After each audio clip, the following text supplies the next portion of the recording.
Madame, Messieurs, bonsoir et bienvenue à cette autre édition de Regard social sur Equinox Télévision. Selon l'association Vie en couple, au moins 15 personnes ont été tuées au Cameroun depuis le début de cette année 2020. C'est le triste constat fait de ces personnes qui tuent au nom de l'amour. Des experts parlent alors des crimes passionnels. Quelles sont les motivations réelles donc de cet acte posé au nom de l'amour? Regard social questionne le phénomène ce soir avec des experts qui seront là en deuxième partie. Mais avant, vous aurez droit à un grand reportage qui va planter le décor de ces crimes passionnels enregistrés au Cameroun depuis le début de cette année 2020. Une fois encore, bonsoir et bienvenue.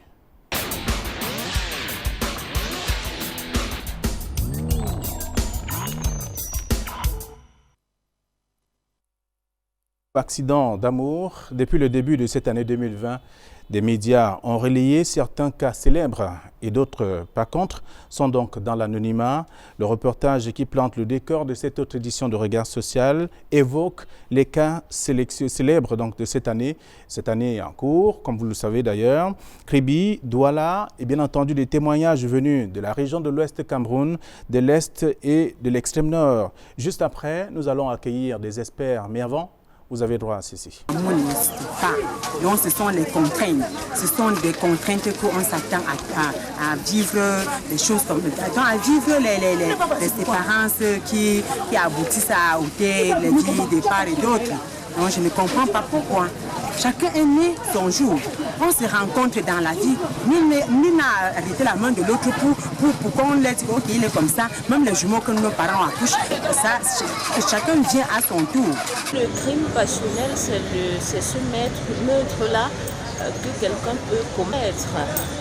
Ça peut être par amour. Surtout, c'est par amour pour cette personne-là.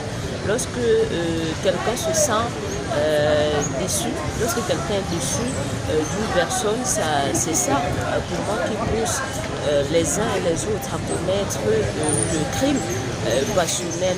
Au fait, qu'est-ce qui peut bien motiver l'un des partenaires à ôter la vie à l'autre, à écouter les uns et les autres? Les raisons sont multiples.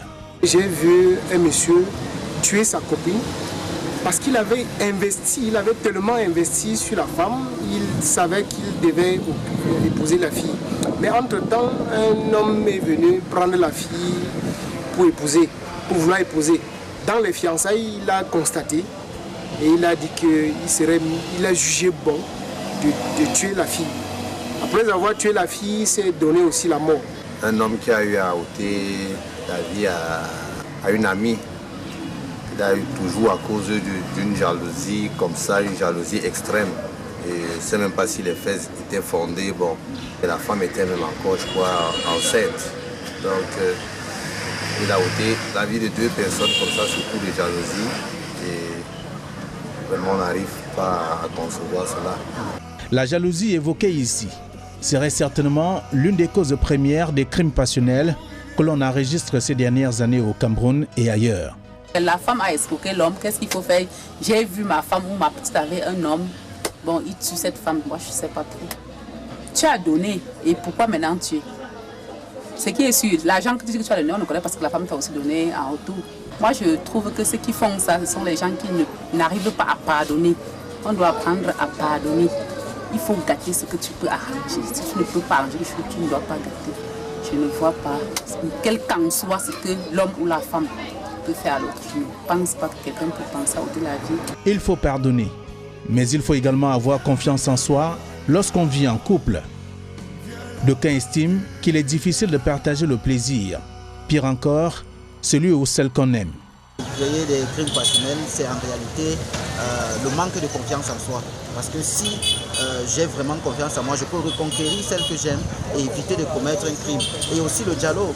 Si je dialogue avec madame, on détaille tous les points qui nous échappent et qu'on mette les points sur les i, je crois qu'on pourrait trouver une solution à tout cela. Donc moi je dirais, ce qui cause vraiment les crimes passionnels, c'est tout d'abord le manque de dialogue et le manque de confiance en soi.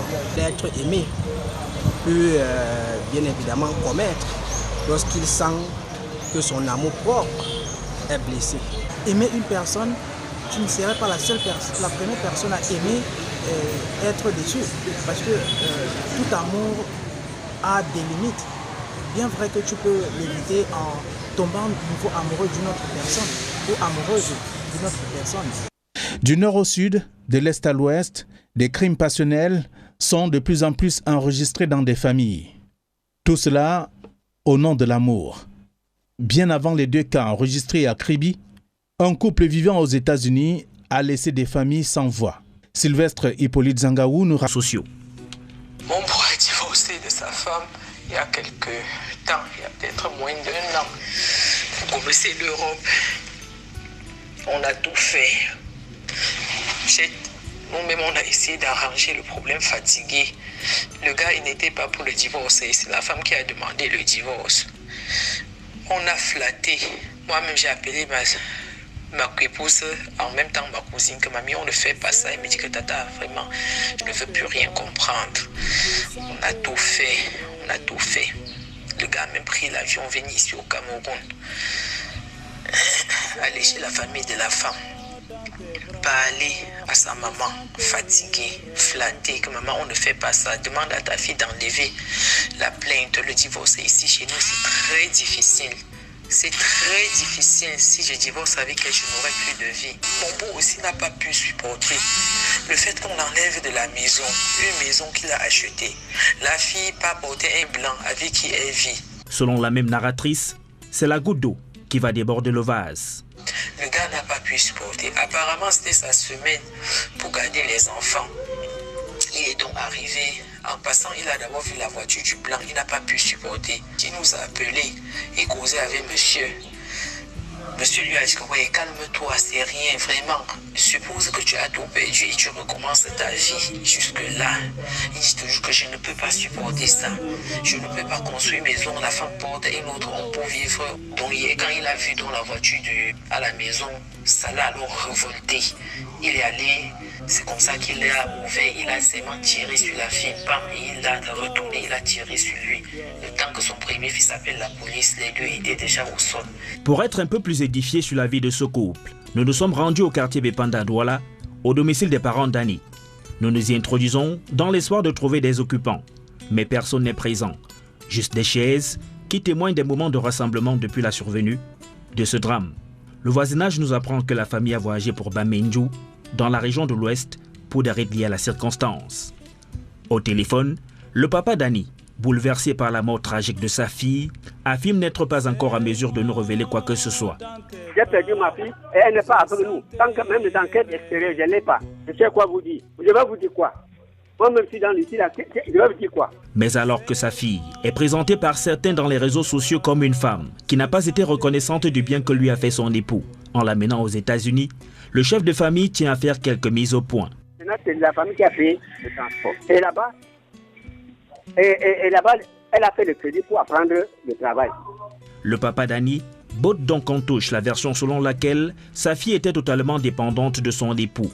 Pour le voyage pour les États-Unis, c'est la famille et non Christophe Takam qui a payé le billet d'avion. Et Annie aurait elle-même financé sa formation d'infirmière, martèle son père. D'autres proches du couple révèlent que Christophe Takam usait de violence vis-à-vis de son épouse. Une situation qui aurait poussé à... La plupart des corps victimes des assassinats sont conduits ici, à la morgue de l'hôpital du district de Kribi, sous la douleur des amis et proches parents.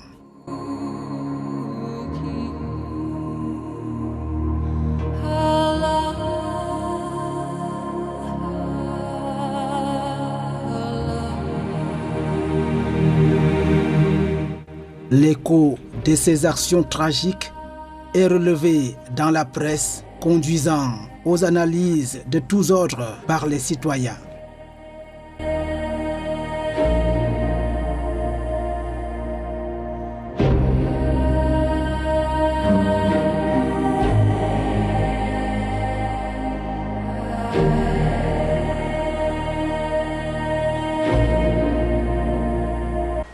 Je me dis, la société dans laquelle nous vivons s'est appropriée un mode de vie qui n'était pas le nôtre, le mode de vie à l'occidental.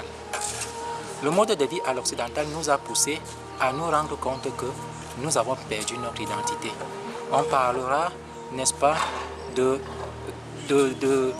je veux dire, de polygamie qui n'est pas à nous. On parlera de l'homme qui doit à tout prix rester fidèle à une et une seule compagne durant toute sa vie. Ça amène de l'hypocrisie. Et lorsque l'un des conjoints se trouve floué dans cette façon de voir, alors que lui, il avait misé de tout son cœur, il se retrouve à commettre l'irréparable. Les raisons peuvent être multiples, mais je dis ici à ce niveau qu'il faudrait qu'on se rende compte que la société dans laquelle nous vivons a dévié de son objectif.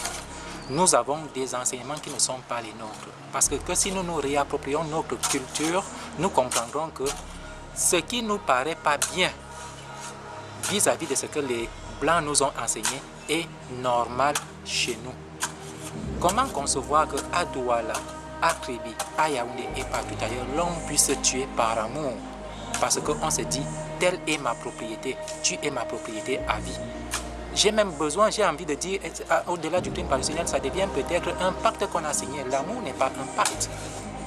Je peux aujourd'hui constater que non, tu n'es pas mon âme sœur, nous ne sommes pas faits pour être ensemble parce qu'il y a, comme on appelle, incompatibilité d'humeur au quotidien. Nous décidons de nous séparer sans que cela ne fasse de bruit. Mais quand on en arrive à poignarder, à tuer, j'ai envie de dire qu'il y a quelque chose d'esclave naturel derrière. Et cet esclave naturel, de façon psychologique, je préfère le mettre sur le compte de ce que l'occidental nous a amené. Natif de Kribi. Par rapport au crime qui se passe dans notre cité balnéaire, vraiment, nous les habitants de Kribi, nous sommes dépassés. Parce qu'il y a une chose, quand on dit que Kribi, quelque chose qui se passe à Kribi, ça englobe tout Kribi. Que tu sois sorti d'ailleurs, mais quand tu habites à Kribi, ça concerne tout le monde. Ces crimes alors, véritablement, déjà, nous avons un homme qui a tué la femme aujourd'hui qui tue l'homme. Vraiment, ces gens-là viennent salir la ville. Laissez-moi peut-être donner cette expression. Ces gens viennent salir la ville. Parce que hier, la ville de Kribi n'était pas comme ça. Moi, j'ai grandi avec mes parents. Il n'y avait pas ce genre de choses. Peut-être que on nous racontait cela. Mais ce jour-ci, c'est visible. Parce qu'il n'y a plus quelque chose qu'on peut nier. Parce que c'est visible. Déjà, nous avons vu peut-être une autorité qui a tué la jeune fille. Quand tu vas même au fond pour chercher les raisons de cette mort, tu ne trouves même pas pourquoi est-ce que la fille a été tuée. Les raisons ne sont même pas palpables. Peut-être 2 mois plus tard, si j'ai bonne mémoire, 2 mois plus tard, voilà une jeune fille qui tue son amant. Ce ne sont pas des choses bien. Et nous, les gens veulent que Kribi soit Sodome et Gomorrhe et que les gens doivent s'inquiéter. Les gens qui aiment bien la ville de Kribi doivent avoir de bonnes idées de Kribi. On va dire non. On ne peut que mettre la main sur cela pour qu'ils ne répètent plus. Parce que déjà, quand nous refaisons que ça soit une... Ce jeune homme s'appelait M. Atu. Et c'était un ami à nous. Chaque fois, il arrangeait sa voiture dans notre garage. Et il était vraiment très, très bon avec tout le monde, relax avec tout le monde. Mais un matin, on a suivi que sa copine lui a supprimé la vie. Vraiment, ça ne nous est pas plu. On a beaucoup réfléchi par rapport à ces problèmes. Et vers la fin, on n'a pas trouvé une solution. Mais on sait qu'il y a une loi au Cameroun qui va essayer de gérer ces problèmes. Puisque tu ne peux pas tuer un humain et après on te laisse aussi si facilement comme ça. La loi du Cameroun va essayer de gérer ces problèmes. L'organisation des obsèques est une autre phase d'émotion et surtout de revendication et de réclamation de la justice.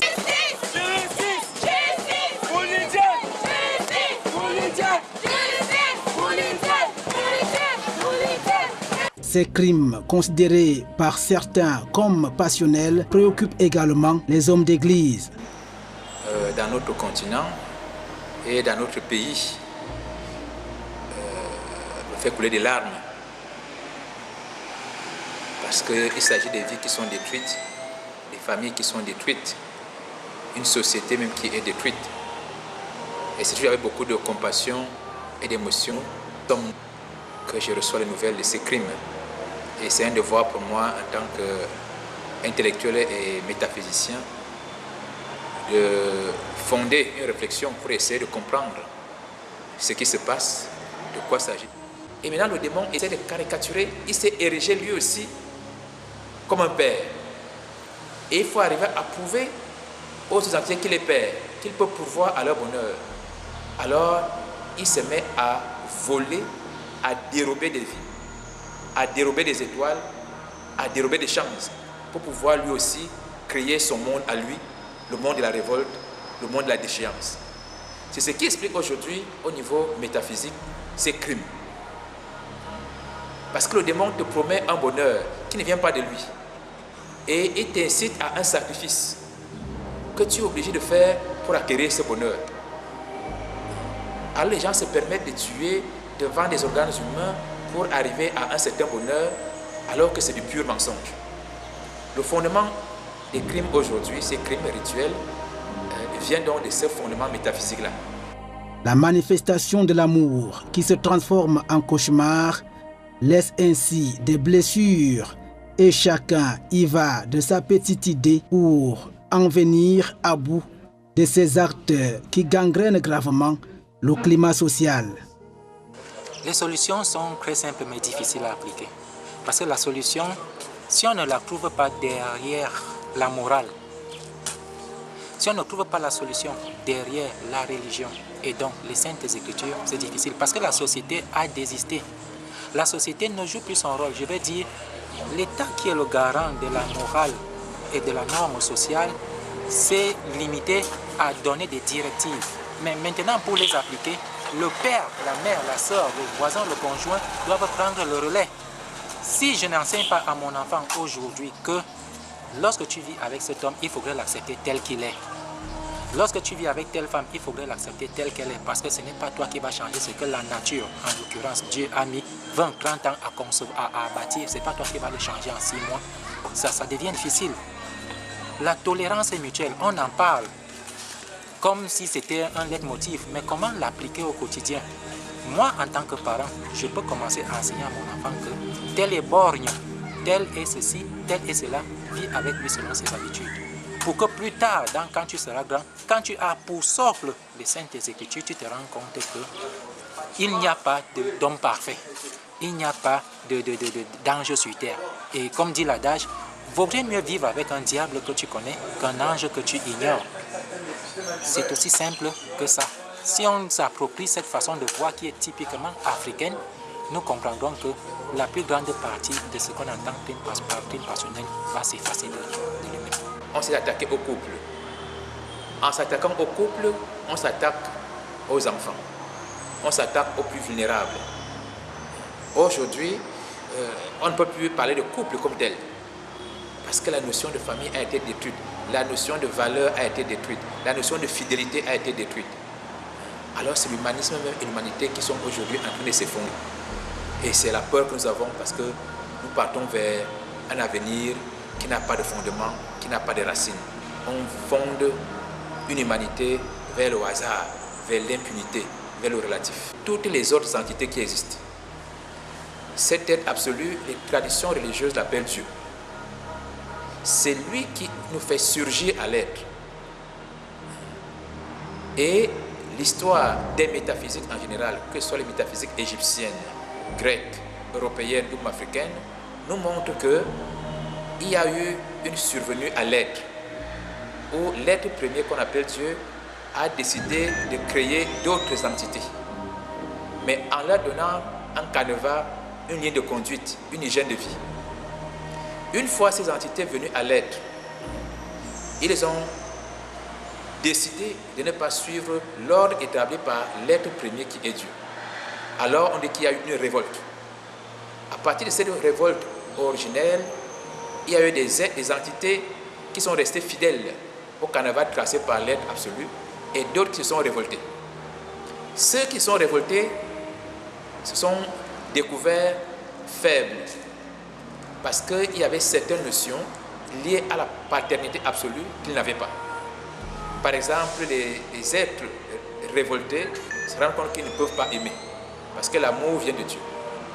Ils se rendent compte qu'ils ne peuvent pas avoir une fécondité spirituelle et charnelle. C'est simple parce que cela vient de Dieu. Crime passionnel, assassinat, coup mortel, meurtre, homicide involontaire, l'enquête reste dans l'embarras au sujet de la qualification de ces actes qui endeuillent des familles, laissent des orphelins éplorés et jettent de l'angoisse dans la société.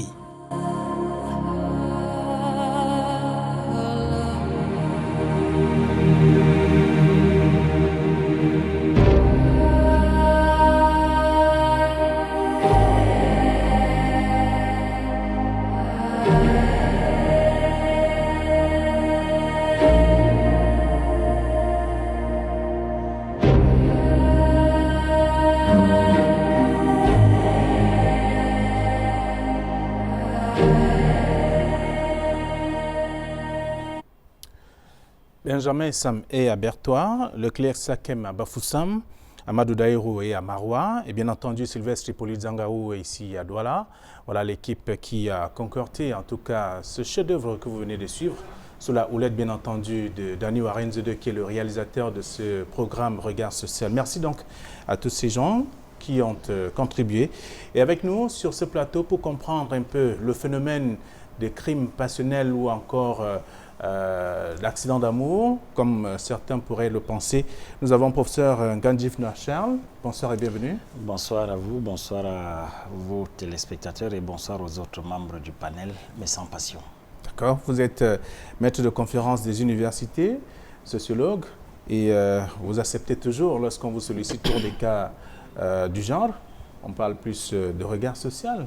C'est un programme que vous aimez bien. Peut-être c'est une vocation aussi du chef du département de sociologie que je suis de me pencher sur les problèmes sociaux. Merci d'être avec nous ce soir. Et avec nous également ce soir, maître Yudom Bernard. Bonsoir. Bonsoir, M. Ndongo, c'est Yudom Barnabé. Barnabé, merci. Bonsoir, M. Ndongo. Voilà. Bonsoir à vos milliers de téléspectateurs. Bonsoir aux panélistes et merci de m'avoir invité. Vous êtes avocat au barreau du Cameroun, il faut le rappeler. Militant des droits de l'homme également. Merci d'être là également ce soir. Et avec nous, toujours sur ce plateau, quelqu'un que vous connaissez bien, Mbomok Bingan Nkandji. Bonsoir. Bonsoir, M. Simba Ndongo. Bonsoir aux téléspectateurs et bonsoir aux panélistes. Vous êtes initié africain. Oui, je suis. Ça qu'on vous présente ce soir. Justement, parce que vous vous embrouillez souvent à vouloir traduire le terme Mbombok. Je ne sais pas si vous avez déjà traduit le terme rabbin un jour. Vous vous dire, mais bon, donc je suis à la limite initié africain, oui. Mais il faut comprendre que le Mbombok, quelqu'un a parlé de l'Égypte là tout à l'heure, il est dans la posture de ce qu'on pourrait appeler les pharaons, c'est-à-dire qu'il est guide spirituel. Il est guide économique, intellectuel, scientifique aussi, mais également métaphysique. Très bien. Merci d'être là également ce soir et toujours avec nous sur ce plateau. Adolphe Ikome, bonsoir. Bonsoir Flavien. Vous êtes psychologue clinicien et psychomotricien également. Oui, tout à fait. Je suis psychologue clinicien, psychomotricien. Et vous avez le secret pour combattre le stress? Oui, je suis en effet le fondateur d'une marque appelée Relaxing Aid qui met au point un ensemble de solutions qui visent à aider les personnes qui sont confrontées aux conséquences du stress sur leur santé. Très bien. Et on sait ce que le stress peut bien causer comme pathologie ou alors chez l'être humain. Tout à fait. Donc, merci d'être avec nous également ce soir. Vous avez suivi le reportage. Professeur Ngandjif Noir, je commence par vous. Quel est le commentaire que vous faites a priori, puisqu'on parle de crime passionnel? A priori, et j'allais même dire a posteriori, je voudrais dire que rien ne peut justifier qu'un être humain puisse donner la mort à un autre. Donc il n'y a pas de parallélisme qu'on puisse faire, puisque vous ne pouvez pas, vous n'êtes pas créateur d'une vie dont vous ne pouvez pas l'ôter. Donc rien ne peut justifier, même pas l'amour, même pas le pouvoir, même pas de l'argent, rien ne peut justifier qu'un être humain puisse donner la mort à l'autre. Bon, malheureusement, l'état du savoir sur la question, du point de vue sociologique, je crois que c'est un certain Aimé Durkheim qui a déblayé suffisamment la question et à établir quelques motivations profondes du suicide. Toutes les sociétés humaines ont connu ce phénomène, sauf que ce qui gêne dans le contexte précis camerounais, c'est son expansion et son amplitude, du moins sa recrudescence. Nos sociétés médiévale, moyenâgeuse, ne connaissaient pas trop ce phénomène. Peut-être la question sociologique de fond, c'est que pourquoi cette recrudescence? Donc voilà peut-être un premier commentaire. Vous parlez de recrudescence, on voit bien que depuis le début de cette année, Adolphe Ikomen, 15 personnes ont été tuées. Ça fait partie des hommes et des femmes dans ce qu'on appelle aujourd'hui le crime passionnel, parce que ça concerne des personnes qui vivent ensemble au quotidien. Oui, 15 personnes, ça fait beaucoup. Quand on voit le drame de la situation que cela constitue, on a le sentiment que ça en fait ça, c'est selon l'association Vie en couple. Et nous imaginons effectivement qu'il y en a peut-être le nombre réel est plus important que ce qui est avancé par cette association. Mais ce qu'il faut dire, c'est que on parle de crime passionnel. Cette expression en elle-même est porteuse d'un paradoxe. Parce que d'un côté, on a le crime qui montre qu'on a affaire à quelque chose qui a pour vocation de nuire ou de causer du tort à autrui. Et de l'autre côté, il y a la question de la passion qui est assimilée ici à une forme, je préfère utiliser le terme, une forme d'amour, parce que peut-être nous verrons plus tard qu'il ne s'agit pas réellement de l'amour dans ces circonstances-là. Donc là, on est dans un amour extrême qui peut être qualifié d'un amour fou également. Donc ce qu'il faut dire, c'est que, alors, l'amour, c'est un sentiment d'attachement qui peut être éprouvé vis-à-vis d'un parent, d'une personne, d'un ami, ou bien d'une conjointe, d'un époux, d'une épouse. Maintenant, dans des situations normales, l'amour ou cet investissement affectif sur une personne, c'est quelque chose qui peut être retiré ou déplacé. C'est pour cela qu'en réalité, une personne normalement constituée va connaître plusieurs personnes, plusieurs partenaires, va avoir plusieurs amours au cours de sa vie. Cela montre bien que cette personne a cette capacité-là à pouvoir retirer ou à un moment donné déplacer son investissement. Il s'agit là d'un investissement affectif. Quelque chose qu'on va placer sur autrui et que normalement, quand tout se passe comme cela devrait, quand la relation arrive à la fin, quand la question de la séparation se pose, il faudrait être capable de retirer cet investissement-là et de se dire je peux encore me reconstruire sur le plan relationnel, sur le plan amoureux. Il est possible pour moi de tomber amoureux à nouveau et d'être aimé par une autre personne. D'accord. Alors, Bonbon Mingan, vous êtes initié africain. Comment est-ce que vous analysez l'amour? L'amour qui finit par la mort aujourd'hui. D'abord, après avoir écouté le professeur Ngandifna, qui a évoqué la période médiévale, je voudrais m'inscrire comme un indigène. Là, on pourra se comprendre mieux. La semaine dernière, depuis 2 semaines, j'ai entendu le corps médical développer une certaine terminologie qui m'a interpellé et l'un des intervenants dans le reportage tout à l'heure est allé dans ce sens. Le corps médical a dit que le taux de prévalence du diabète, l'hypertension artérielle pour conséquence AVC, ça participe à de l'occidentalisation des habitudes alimentaires. J'ai plié mon petit doigt. J'ai écouté ça là tout à l'heure et le professeur a dit à la période, à l'époque médiévale, c'était rare de trouver des choses comme ça, sinon inexistant. C'est pour dire quoi? Ce qui nous arrive, c'est la non-maîtrise pour les Africains, ou alors l'abandon, parce que ça a été dit là-dedans, de notre spiritualité, de notre religion. C'est la conséquence. Nous avons pensé que l'Occident était, j'allais dire, le prototype de l'avancement de la société. C'est là où nous avons perdu. C'est là où nous avons perdu. Parce que et nous, en Afrique, il n'y avait pas de différenciation. On ne dissociait pas la science de la religion, de la métaphysique. Et Il y en a un occidental qui est décédé, on ne parle pas trop de lui, mais il a dit des vérités quand il mourait. C'est Francis Bacon. Or, en principe, c'est même lui, le père de ce que vous appelez cartésianisme.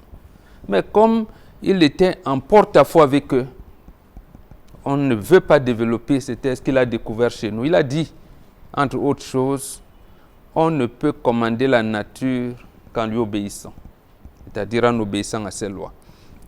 Et Descartes vient vous dire, c'est ça ou c'est pas ça. C'est ça, en fait, c'est la conséquence de ce qui nous arrive aujourd'hui.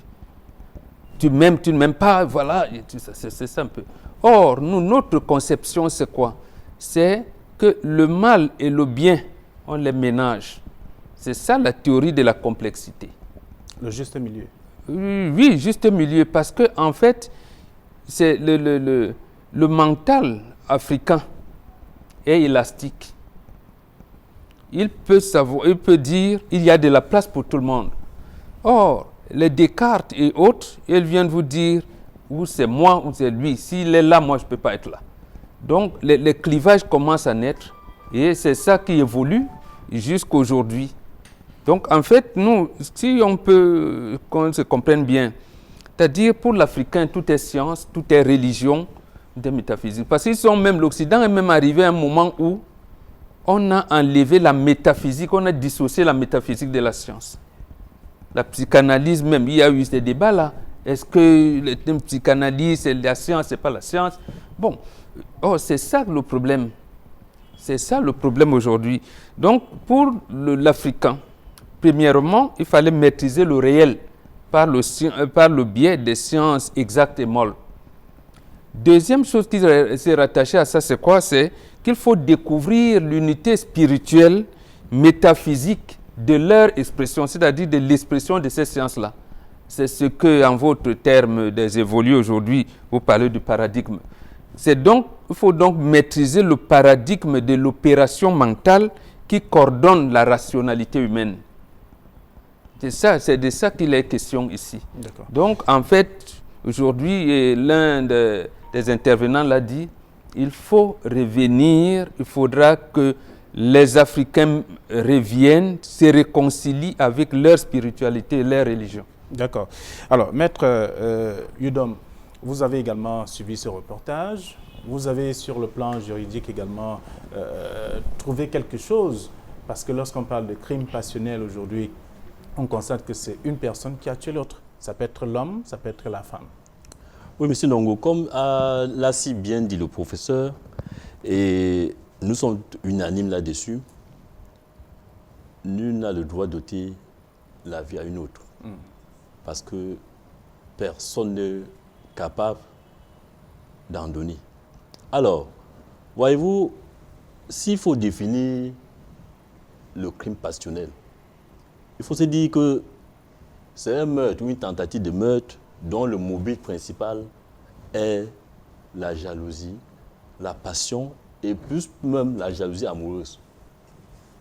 Alors, le problème des crimes passionnels, le législateur camerounais ne s'est pas appesanti sur ces notions de manière claire et nous explorons nous allons rentrer dans le champ du crime proprement dit.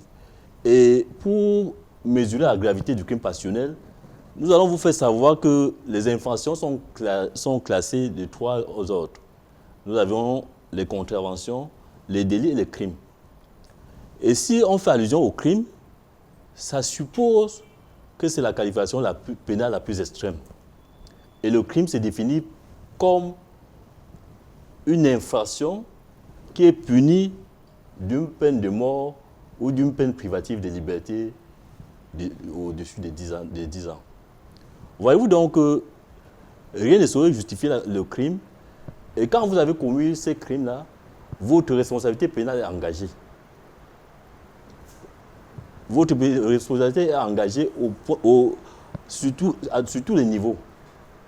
Et contrairement à ce qu'on peut penser, il ne peut pas avoir des exonérations, il ne peut pas avoir, je voulais dire, de circonstances atténuantes pour le fait que parce que le crime passionnel a un mobile qui est le défaut de maîtrise. Alors là, votre responsabilité pénale est engagée. Vous devez être jugé et condamné. Vous devez répondre de vos actes. Très bien. Alors, on l'a compris également, on l'a suivi dans le reportage tout à l'heure, pour ceux qui ont accordé une oreille attentive donc, à ce chef-d'œuvre. Adolphe Ikome, est-ce qu'on peut savoir les motifs réels de ce crime, de ce genre de crime, puisqu'on parle de crime passionnel? Qu'est-ce qui peut amener l'un des conjoints à aller jusqu'à ce niveau-là, c'est-à-dire pouvoir ôter la vie à son ou alors à sa partenaire? Oui, avant de voir ce qui peut amener ou ce qui pourrait amener une personne à ôter la vie à sa partenaire ou à son partenaire, ces situations évoquent chez moi une image qui me permettrait de faire comprendre un certain nombre de choses sur la personnalité ou bien les éléments au niveau de la personnalité, de la construction de l'individu qui peuvent aboutir plus tard à de tels actes. Il faut dire que nous nous construisons dès l'enfance, dès le bas âge. Et dès la petite enfance, on peut prendre l'exemple d'un enfant qui aime un jouet, qui demande à avoir ce jouet, cet objet, qu'il aime tant, et lorsqu'il ne l'a pas, sa réaction peut être de deux ordres. On a des enfants qui vont accepter de se dire « je n'ai pas ce que je désire, je fais avec, ça va ». Et d'autres qui vont avoir une réaction qui va être exagérée. Ça existe dans nos familles de voir des enfants qui vont se mettre par exemple à se rouler au sol, à tout casser, à crier tout simplement parce que là, il y a eu une frustration et il est intolérant à la frustration.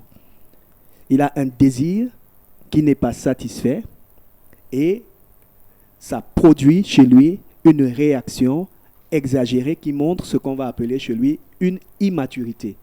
Il y a donc une immaturité affective. Maintenant, j'ai voulu donner un peu ça pour faire le parallèle et la comparaison avec les situations de crime passionnel. Mais maintenant, si on revenait au crime passionnel en lui-même, ce qu'il faut savoir, c'est que dans une relation, dite dans une relation entre guillemets, parce que pour parler de relation, il faudrait qu'il y ait la reconnaissance de l'autre qui est en face comme une personne à part entière, une personne qui a le droit d'aspirer à autre chose, une personne qui est différente de soi, qui peut faire des choix différents, qui peut rester comme, qui peut partir, qui a le pouvoir de décider sur sa propre vie. Il faudrait déjà reconnaître ça pour dire qu'on est vraiment en relation. Mais dans les situations passionnelles, on est dans le passionné recherche une fusion avec la personne. Il y a une recherche d'un vécu fusionnel, un désir fusionnel, qui fait que à un moment donné, la personne ne se voit l'autre un peu comme si elle était indispensable. C'est un besoin qu'il a, qui est indispensable à sa vie, qui est indispensable à son bonheur, qui est indispensable à sa survie. Donc la personne est déplacée dans un registre qui est celui du besoin. J'ai besoin de toi, je ne peux pas me passer de toi, je ne peux pas faire sans toi, je t'aime tellement, tu représentes tout pour moi. Et on a entendu ça dans les reportages. Sans toi, ma vie n'a plus de sens. Donc on entre là dans une problématique aussi de dépendance affective à partir de ce moment. Donc il faut noter que dans la situation de lien fusionnel, la personne peut perdre le contact avec elle-même. C'est-à-dire quoi? On a essayé de dire dans les différents commentaires tout à l'heure qu'il est important d'avoir un certain nombre de valeurs. Ces valeurs qui vont guider notre comportement, de valeurs morales, des choses qui viennent de l'éducation qu'on a, ainsi de suite. Mais il faut dire que quand il y a perte de contact avec soi, on perd de vue ce qu'on est, tout ce qu'on traîne avec soi comme bagage, l'éducation, les valeurs morales, on peut être amené à perdre cela de vue. Dans les crimes passionnels, dans les relations passionnelles, il y a ce qu'on appelle aussi le dessaisissement de sa personnalité. Je me dessaisis de ma personnalité. Nous avons vu sur les réseaux sociaux, en dehors de l'étape qui est extrême de passer à l'acte d'ôter la vie à quelqu'un, nous avons vu que ces choses-là commencent souvent d'une certaine manière. Il y a des éléments déjà dans une relation qui permettent de voir qu'ici, on peut être amené à vivre une situation, un dénouement catastrophique. Nous avons vu sur les réseaux sociaux il y a quelque temps un jeune homme bien habillé, en blanc, courir après une femme, suppliant son amour, au point de se rouler sur la boue, et tout le monde était là autour en train de prendre des images. Vous voyez, quand on voit la tenue de cet homme, on peut bien se dire que c'est quelqu'un qui a, en principe, une certaine place peut-être dans la société, une certaine dignité, ainsi de suite, mais à l'instant précis, il perd tout cela de vue, rien n'a plus d'importance à ses yeux, vous voyez, et voilà. D'accord. Alors, professeur Ngandjivna, je prends la fin de son histoire, de son schéma, pour démontrer un peu ce qui s'est passé et comprendre un peu à quel niveau, à quel degré on peut être amoureux de quelqu'un. Est-ce que être amoureux sincèrement ou alors de façon sincère peut conduire à un acte pareil, c'est-à-dire pouvoir ôter la vie à son ou sa partenaire lorsqu'il y a un désistement de son vis-à-vis? Non, je pense que l'amour, en principe, c'est l'expression d'un sentiment de satisfaction et d'approbation et d'acceptation de l'autre. Donc, l'amour ne devrait donner nullement à des excès, à des dérapages et à des actes de portée insane assez élevés. Donc, quand on aime, on est plutôt disposé à écouter, à accepter, à tolérer. Je crois que ça, ce sont les principes sémiques fondamentaux de l'amour. Vous ne pouvez pas, par amour, causer du tort.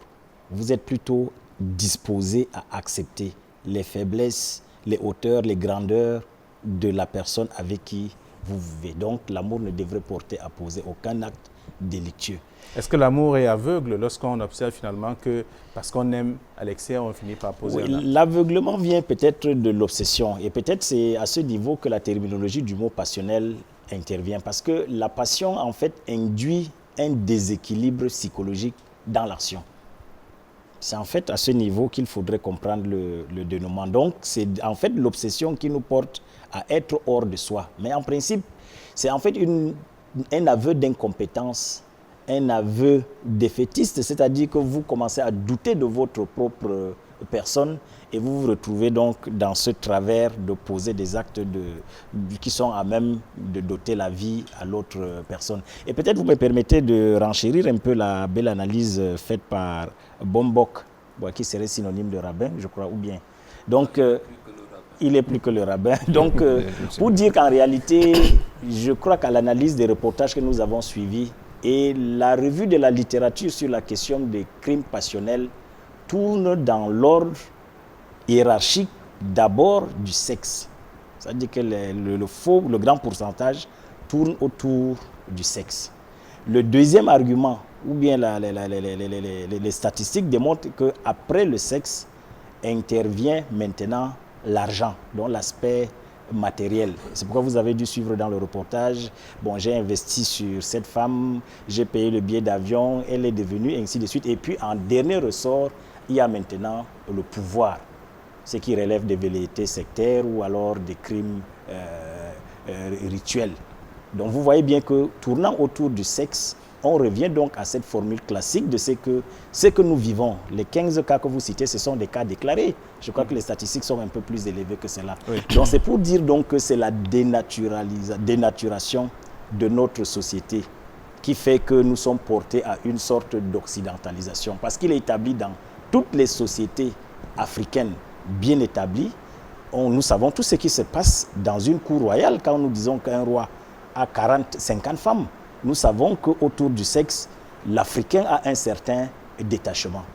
C'est bien connu dans des coutumes de chez nous de savoir que vous avez 3 femmes et vous êtes conscient qu'il y a un qui s'occupe peut-être de la deuxième ou bien de la troisième femme, allant même jusqu'à remplir certains travaux champêtres, c'est connu. C'est pour dire que l'Africain a une certaine hauteur, une certaine grandeur dans la conception et dans la relativisation de ce qui se rapporte au sexe. Donc il ne devrait normalement pas un Africain pur, initié peut-être comme Bobok, ne serait pas en même de poser de tels actes, ainsi que la matérialité effectivement, donc l'argent.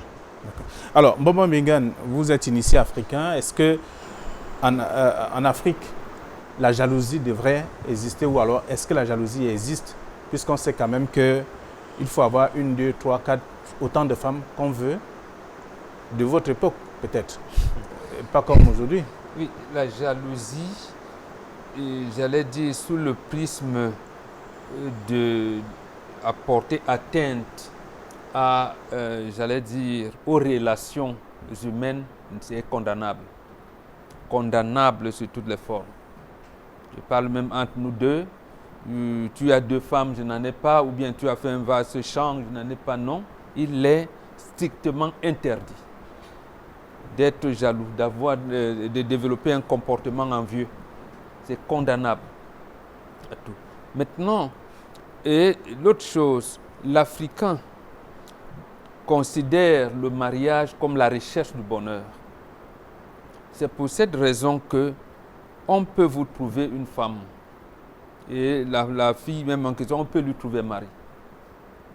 On vous apprend à vivre ensemble au regard de certaines réalités. C'est d'ailleurs pour cette raison que on circoncisait le garçon après 8 ans pour lui apprendre l'initiation. C'est-à-dire la vie est difficile, c'est compliqué. On les circoncisait même par promotion. Donc, à ce moment-là, quand on vous circoncise, on dit, vous ne vous lavez plus avec les femmes. De la même manière, la fille de l'autre côté, elle commence à se développer. C'est sa maman qui dit, ah non, attention, on ne s'assoit pas comme ça, on ne fait pas ceci, tu es déjà une femme. Sache que. C'est pour ça que des termes, par exemple, quand tu dis, il était établi dans plusieurs sociétés, par exemple que la première fille porte le nom de ta maman, l'homme, tu l'appelles petit maman.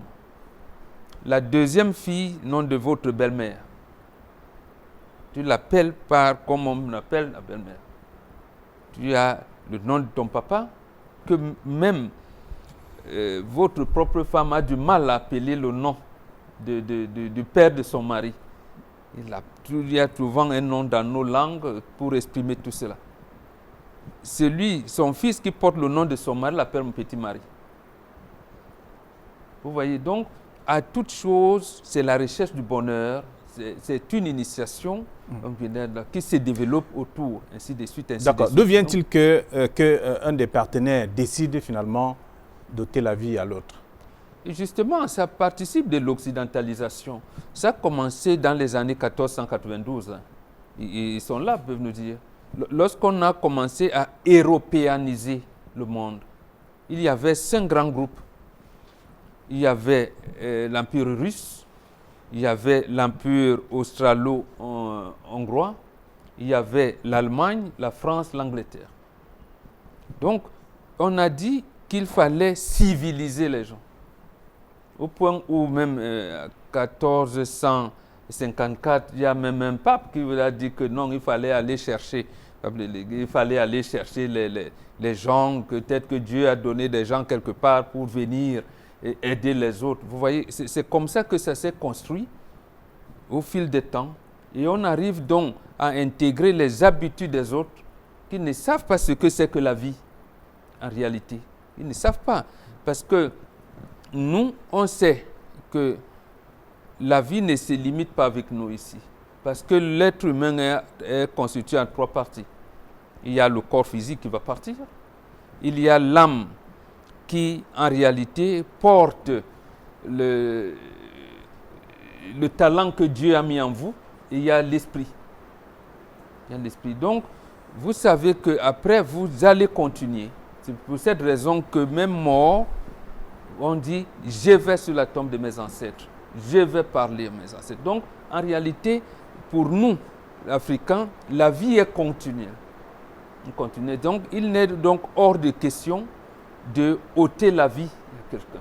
Parce qu'en fait, tu risques d'être, j'allais dire, condamné à vie. D'abord par la société et par les ancêtres qui sont partis. Donc, c'est l'occidentalisation comportement. D'abord, je termine par là pour permettre aux juristes de mieux nous dire tout à l'heure. Pour voir que cet Occident-là n'est fondé que sur le crime. Il vous dit crime passionnel. À un moment, on vous dit crime, il faut condamner. Mais on ne condamne pas quand c'est passionnel. Vous voyez, c'est-à-dire on peut vous mettre aux arrêts simplement pour calmer le cœur des gens dont la personne est décédée. Donc vous avez tué. On dit, ah oui, c'est un crime passionnel, bon, laissons. Et pour ça, il vous a dit que même le législateur camerounais a du mal. Parce que la loi, ayant pour fonction essentielle de réguler les rapports sociaux, les Africains ils sont embarrassés. Vous leur dites, mais on peut tuer, quelqu'un peut tuer sa femme, il peut tuer sa copine, sa fiancée. Bon, on ne condamne pas. Voilà, le colonisateur nous impose, il faut condamner. Bon, il ne faut pas. Après, non, le colonisateur a dit, puisque c'est par amour qu'on ne condamne pas. Mais bon, voilà, c'est un peu dans cette situation ambiguë que nous nous trouvons. Et dans les recherches également effectuées aujourd'hui, maître, dans les recherches, le code pénal français n'arrive pas à situer exactement, je vais dire, la condamnation du crime passionnel, parce qu'on a du mal justement, on peut condamner le crime tout court, et la passion, comme disait Mbombok, c'est un peu ambigu, un peu difficile. De pouvoir s'accrocher sur la passion et accompagner la condamnation. Oui, justement, évidemment, je m'inscris d'abord en faux concernant ce que vient de dire Mbombok. Le crime passionnel n'est pas exonéré des responsabilités en droit pénal camerounais. En cas de crime passionnel, l'auteur de l'infraction est puni au même titre que l'auteur de toute infraction. Mais sauf que il peut bénéficier des circonstances atténuantes, tenant compte du mobile justement du crime passionnel. Les circonstances atténuantes qui viennent du fait surtout de la perte de maîtrise. Alors, il sera jugé et condamné au même titre. Mais peu, je dis bien peu, si le juge l'estime nécessaire, s'il a eu une bonne conduite devant la base, s'il est délinquant primaire, mais toujours est-il que sa responsabilité est engagée. Et il doit répondre de l'infraction. Pourquoi mettre dans des circonstances atténuantes? On met des circonstances atténuantes, justement, pas simple. Les circonstances atténuantes relèvent de l'appréciation du juge, ce n'est pas parce que c'est le crime passionnel. Du tout. Mais je vous dis, mais il peut ne pas aussi bénéficier de circonstances atténuantes. Mais toujours est-il qu'il est jugé et condamné. Et toujours est-il qu'il est responsable, qu'il est pénalement responsable. Alors maintenant, relativement à ce que vous dites, en droit français, contrairement au droit camerounais et concernant les mœurs, le droit français est plus souple en matière de crimes passionnels. Et là, c'est la culture occidentale. Parce que, vu l'évolution, l'occidentalisation, comme on a dit, on estime qu'ils peuvent justifier chez eux le degré de perte d'emportement, le degré de perte de maîtrise. Et là, ils sont plus cléments en ce qui concerne les crimes passionnels que d'autres infractions, que d'autres crimes. Et il faut les comprendre, c'est l'évolution de leur société. Bon, voilà, c'est la régression de leur société. Donc, c'est l'évolution. Ou alors le changement de leur société, mais l'évolution quand même là-bas. Bon, c'est l'évolution parce que chez eux, ils estiment qu'ils sont évolués. Ah, d'accord. Ils estiment qu'ils sont évolués par rapport à Mbombo qui est africain, par rapport à nous autres. C'est pourquoi j'ai dit bien, le législateur camerounais n'aborde pas dans le même sens que le législateur français. Puisque le législateur camerounais est plus sévère. Alors, ça dépend de qui en ce moment-là? De l'humeur du juge ou alors de la motivation de l'acte posé? Non, ça ne dépend pas de l'humeur du juge. Je vous ai dit, le juge, quand il est saisi d'un crime passionnel, il est aussi strict, il est aussi dur, puisque la législation, il faut la remonter au pouvoir de la répression pénale. En cas de meurtre, notre code pénal d'une peine d'emprisonnement à vie. Et en cas d'assassinat, c'est-à-dire si l'auteur de l'acte a donné la mort avec préméditation, c'est l'emprisonnement à vie. Il s'agit de même cas dans le cas des crimes passionnels. Donc c'est pour vous dire que la législation est plus rigide en matière de crimes passionnels qu'en matière d'autres crimes. Et vous comprendrez donc qu'il ne s'agit pas des humeurs ou il ne s'agit pas de la personnalité. Les circonstances atténuantes tiennent donc compte de la personnalité du délinquant. Je vous dis qu'il peut être un délinquant primaire. C'est-à-dire que c'est pour la première fois qu'il est jugé devant un tribunal pour cette infraction. Il peut en même temps avoir eu une bonne tenue devant la barre. C'est ces éléments qui poussent le juge à lui accorder des circonstances atténuantes. Oui, professeur. En fait, en allant dans le même sens que Maître, je crois qu'il y a une dimension des circonstances atténuantes peut-être que Maître devrait peut-être évoquer. Il faudrait peut-être se référer au cas. Peut-être en prenant des exemples, on comprend mieux. Un crime passionnel lié peut-être à un homme, un colonel qui a trouvé un inspecteur de police sur son lit conjugal et a sorti son arme et a tiré. Par exemple, il a tiré parce qu'il a estimé que c'est que son épouse, les situations dans lesquelles il a trouvé son épouse et autres sur le site et autres, il y a par exemple ça. C'est différent peut-être de quelqu'un qui a juste eu des soupçons, qui a peut-être vu un simple message sans destinateur connu, peut-être bonne nuit chérie, il retrouve le numéro, identifie la personne et va lui donner par exemple la mort, ou bien estime que non, ce message n'est pas conforme, tire au vu d'un simple message qui peut revenir peut-être comme destinataire la sœur peut-être de la femme. Je crois que les circonstances en fait sont liées aux conditions dans lesquelles ces crimes sont posés. Et c'est à ce niveau que le juge maintenant a la possibilité, en son âme et conscience, d'apprécier et maintenant de rattacher à une personne. Si c'est un ministre qui le fait, je crois que la conception n'est pas la même qu'un... Bon, j'allais prendre l'exemple d'un caméraman d'Equinox, mais bon, de toute façon, pour dire que c'est au cas par cas. Donc ça dépend si c'est quelqu'un qui est récidiviste dans l'action, si c'est quelqu'un dont la moralité est vraiment douteuse, et ainsi de suite, ou bien c'est quelqu'un qui a simplement manqué de maîtrise. C'est à ce niveau que les circonstances. Mais nous ne sommes pas là pour certainement déplacer ce que notre constitution ou bien ce que notre code pénal dit, mais en tout état de cause, la bonne justice, c'est de réprimer tout acte. Nul n'a le droit de donner la mort, quelles que soient les raisons. Parce que à la cause, c'est simplement un manque de maîtrise et puis un attachement excessif à ce qui a été posé. Par exemple, ce qui relève des passions. Si vous n'êtes pas passionné du sexe, même si vous trouvez votre femme en plein débat sur votre lit conjugal, du moment où vous avez un détachement par rapport à cela, en prenant cet équilibre, vous ne pouvez pas poser un acte délictueux. Si c'est peut-être que vous avez financé les études à une dame, tout votre espoir était peut-être que, bon, en allant aux États-Unis, elle pourra faire le rapatriement de fonds et que votre vie va changer. Si vous avez du détachement par rapport au matériel et par rapport à l'argent, vous allez vous dire, ok, nous avons fait peut-être du bien à telle personne. Rien ne peut justifier que vous posiez un acte délictueux. Donc, c'est en fait le détachement et la maîtrise de soi. D'accord. Adolphe, comment on constate justement, ou alors peut-être que, est-ce qu'on peut penser en ce moment que le matériel prend le dessus sur l'amour? Pour prendre un peu son exemple tout à l'heure, qui dit, vous avez investi sur quelqu'un, sur une femme par exemple, ça peut être vice-versa. Donc on prend cet exemple simplement pour caricaturer un peu ce qu'on voudrait comprendre. Une femme et après, elle vous déçoit. Vous la tuez. On a entendu d'ailleurs dans les reportages tout à l'heure, les gens qui estimaient que pour avoir investi, elle n'a pas respecté ce qu'on s'était dit et il faut la tuer et se donner également la mort. Oui, la situation en elle seule ne peut pas expliquer le fait qu'on en arrive à cette extrémité.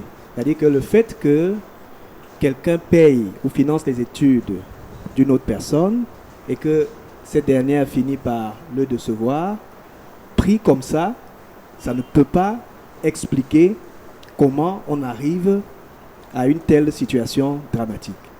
Donc, je pense qu'il y a d'un côté la situation qui va rencontrer une personnalité, qui va rencontrer un individu avec un vécu, avec ses fragilités, avec ses besoins. Et quand je parle de besoins ici, ce n'est pas besoin matériel uniquement, mais ça peut même être besoin en termes de soins, besoin en termes de prise en charge.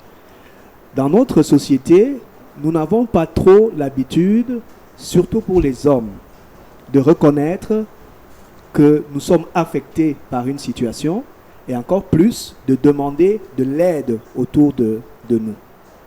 Quelquefois, dans le crime passionnel, même dans plusieurs cas, ce qui se passe, c'est que dans la relation passionnelle plutôt, il y a ce désir-là d'avoir des sensations fortes, de vivre un amour qui est très fort et d'avoir un ensemble de sensations qui vont venir couvrir un vécu interne qui renvoie peut-être à l'effondrement, qui renvoie peut-être à la dépression.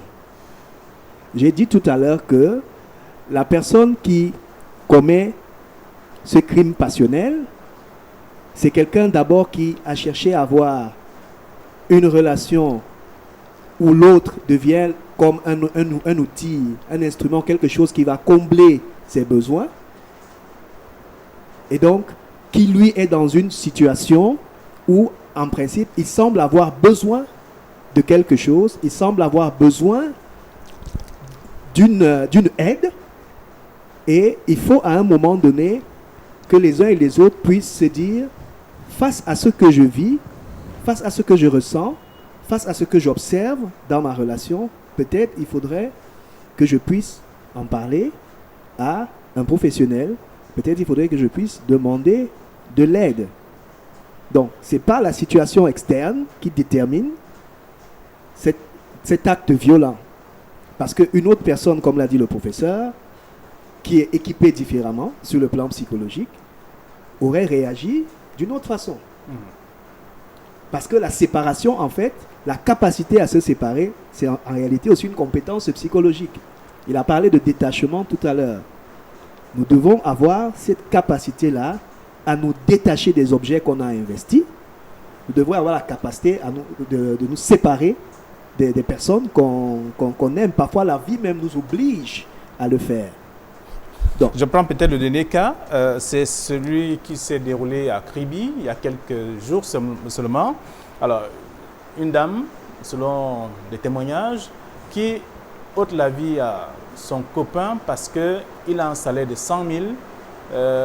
Il retient par-devers lui 20 000 et remet 80 000 francs CFA à sa conjointe pour dire ok, ça c'est pour le mois ou pour tout ce que tu voudrais faire.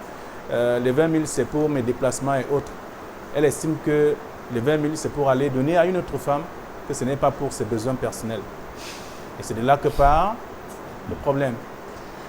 Oui, effectivement, quelqu'un a dit tout à l'heure qu'en réalité, dans l'amour passionnel, il y a un désir de possession de l'autre. Justement, à ce niveau, est-ce qu'il y a l'amour? Est-ce qu'on parle d'amour en ce moment-là? Non, on ne parlera pas d'amour, effectivement. On ne parlera pas d'amour véritablement parce que l'amour, c'est quelque chose qui est bon.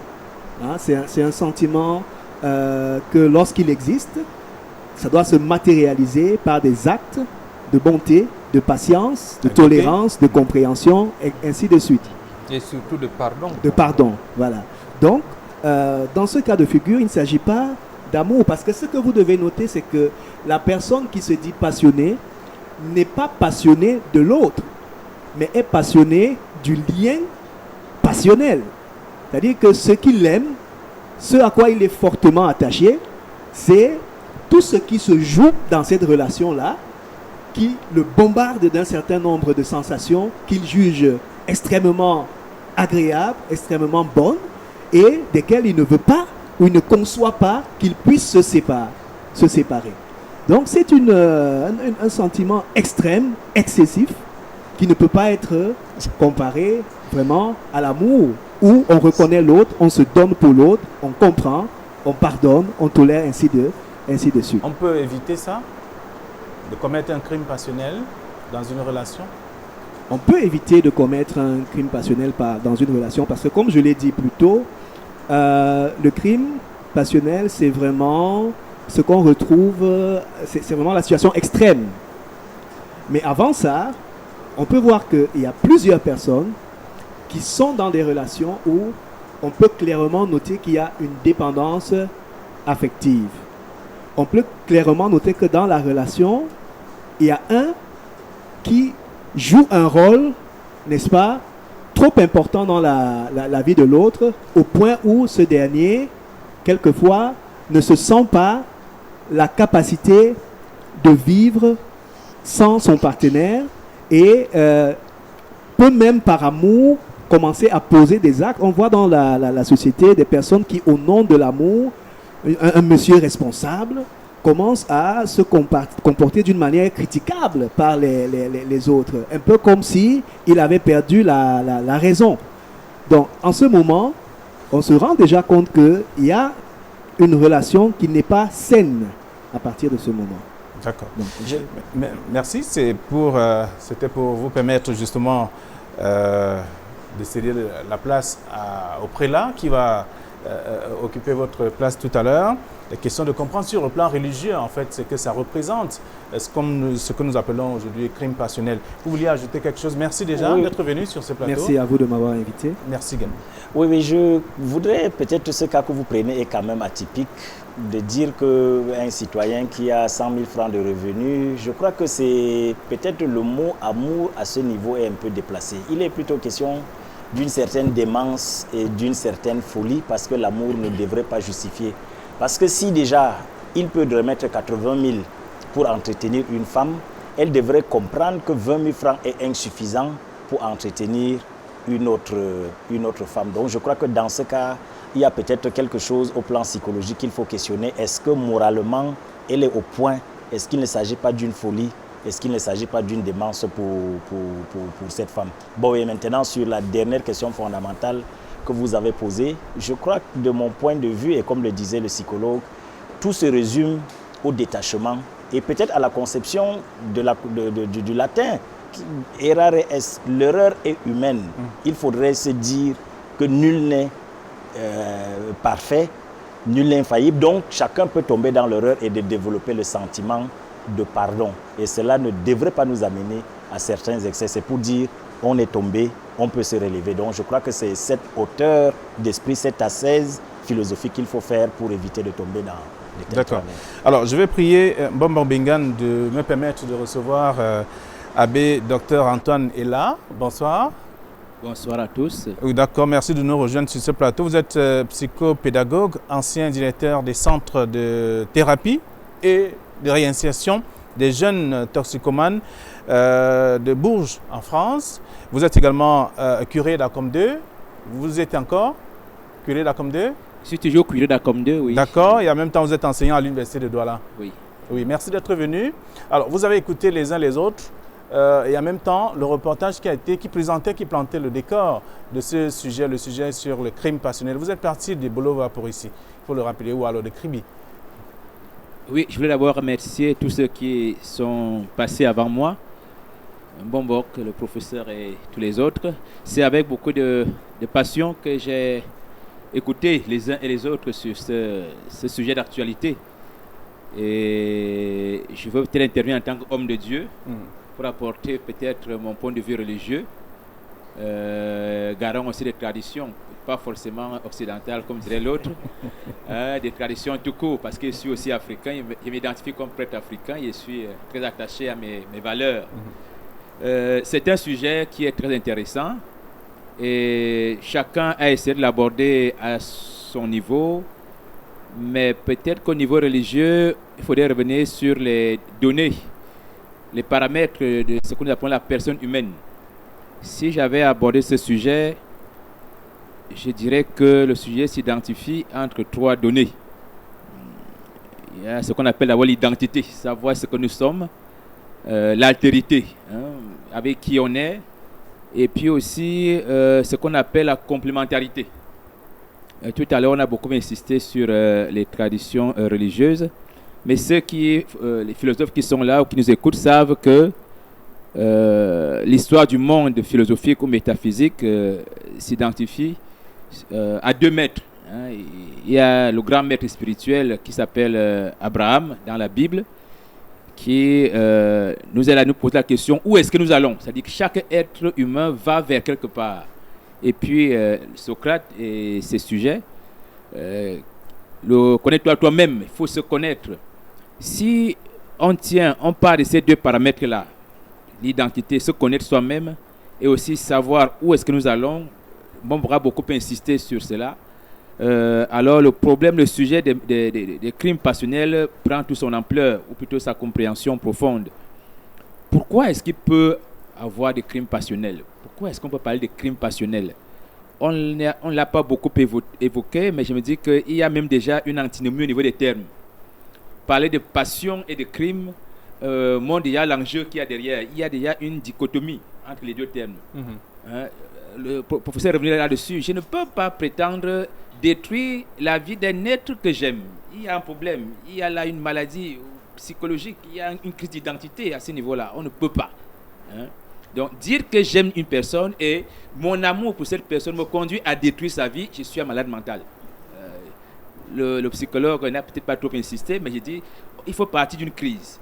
Et il s'agit d'analyser la crise. Mais on ne peut pas parler. Nous, dans notre jargon, on parle d'homicide conjugal. C'est un homicide. Il ne faut pas jouer avec les mots. Tout à l'heure, j'entendais le juriste balbutier. Oui, c'est condamné, c'est pas condamné. Mais je dis c'est un crime. Un être humain qui ôte la vie à un autre, il est un criminel. Et on ne peut pas parler de crime passionnel. C'est comme si on voulait adoucir les termes. Non, il ne faut pas jouer avec les mots. Passionnel peut-être parce que ça part de l'amour, ce qu'on ressent de la personne. Il n'y a pas d'amour passionnel. Extrême. Il n'y a pas d'amour. Il faudrait redevenir ce qu'on appelle amour. Il n'y a pas d'amour passionnel. La passion est fondée, c'est-à-dire au plan terminologique et conceptuel, on aurait dû donc parler de crime amoureux. Pourquoi on ne parle pas, pourquoi on enlève le mot amour pour mettre par passion? Et sachant que même dans la définition, je crois que le prêtre le dira, la passion du Christ, c'est un supplice, c'est une souffrance déjà. La passion en soi, c'est un état de déséquilibre. Donc on ne peut pas parler de crime et de passion en même temps. Et si le crime est donc passionné, ça veut dire qu'il y a des équilibres quelque part, et d'où le déphasage conceptuel qu'il y a entre les 2 concepts. C'est comme on parlait peut-être de vie à mort. Vous voyez qu'il y a un lien qui n'est pas logique. Ce n'est pas seulement au niveau du concept, c'est même au niveau de la traduction. C'est même plus palpable au niveau du vécu, parce qu'on dit le crime passionnel. Comment on peut aimer et tuer? Voilà. C'est antinomique. On ne peut pas aimer un être humain et lui ôter la vie. Donc, le crime passionnel renvoie forcément au crime. C'est pourquoi il dit tout à l'heure, le législateur camerounais n'a pas penché sur le thème crime passionnel. Donc, quand nous entrons dans le champ, dans le régime de répression, nous sommes dans le cadre du crime. Tout court. Tout court. Maintenant, crime passionnel, l'infraction de 3e degré. Oui, crime autre, et ainsi de suite. C'est ça l'importance. L'essentiel, c'est comme l'a dit, c'est l'homicide. On a ôté la vie. Et c'est pourquoi on parle de crime. D'accord. Vous étiez justement en train de développer le volet spirituel ou religieux de cette terminologie, crime passionnel. Si on parle de la Bible ou des métaphysiques africaines, je crois que là, il y a unanimité entre toutes les métaphysiques. La conception de l'être ou de la personne humaine est par nature sacrée. Nous sommes des êtres créés. Et cela justifie ma position. Si je suis un être créé, ça veut dire que je suis par nature vulnérable. Et on devient une personne humaine quand on a cette capacité d'assumer sa vulnérabilité. Pas seulement la mienne, mais celle de l'autre aussi. Alors, crime passionnel vient du fait que je n'arrive pas à tolérer soit la vulnérabilité de l'autre, soit la mienne. Ça veut dire quoi? J'ai mes problèmes qui peuvent être compulsifs. En fait, mon identité est déstructurée. J'ai une maladie qui peut être psychique ou culturelle ou socio-culturelle ou même mystique. et je vais me donner à l'autre. Je ne peux pas me donner à l'autre sans avoir moi-même une identité construite. Bon, on pourrait revenir là-dessus tout à l'heure, parlant des enfants qui allaient en mariage et consorts. Oui, mais pour aller vers l'autre, il faudrait que je puisse déjà avoir une certaine maturité.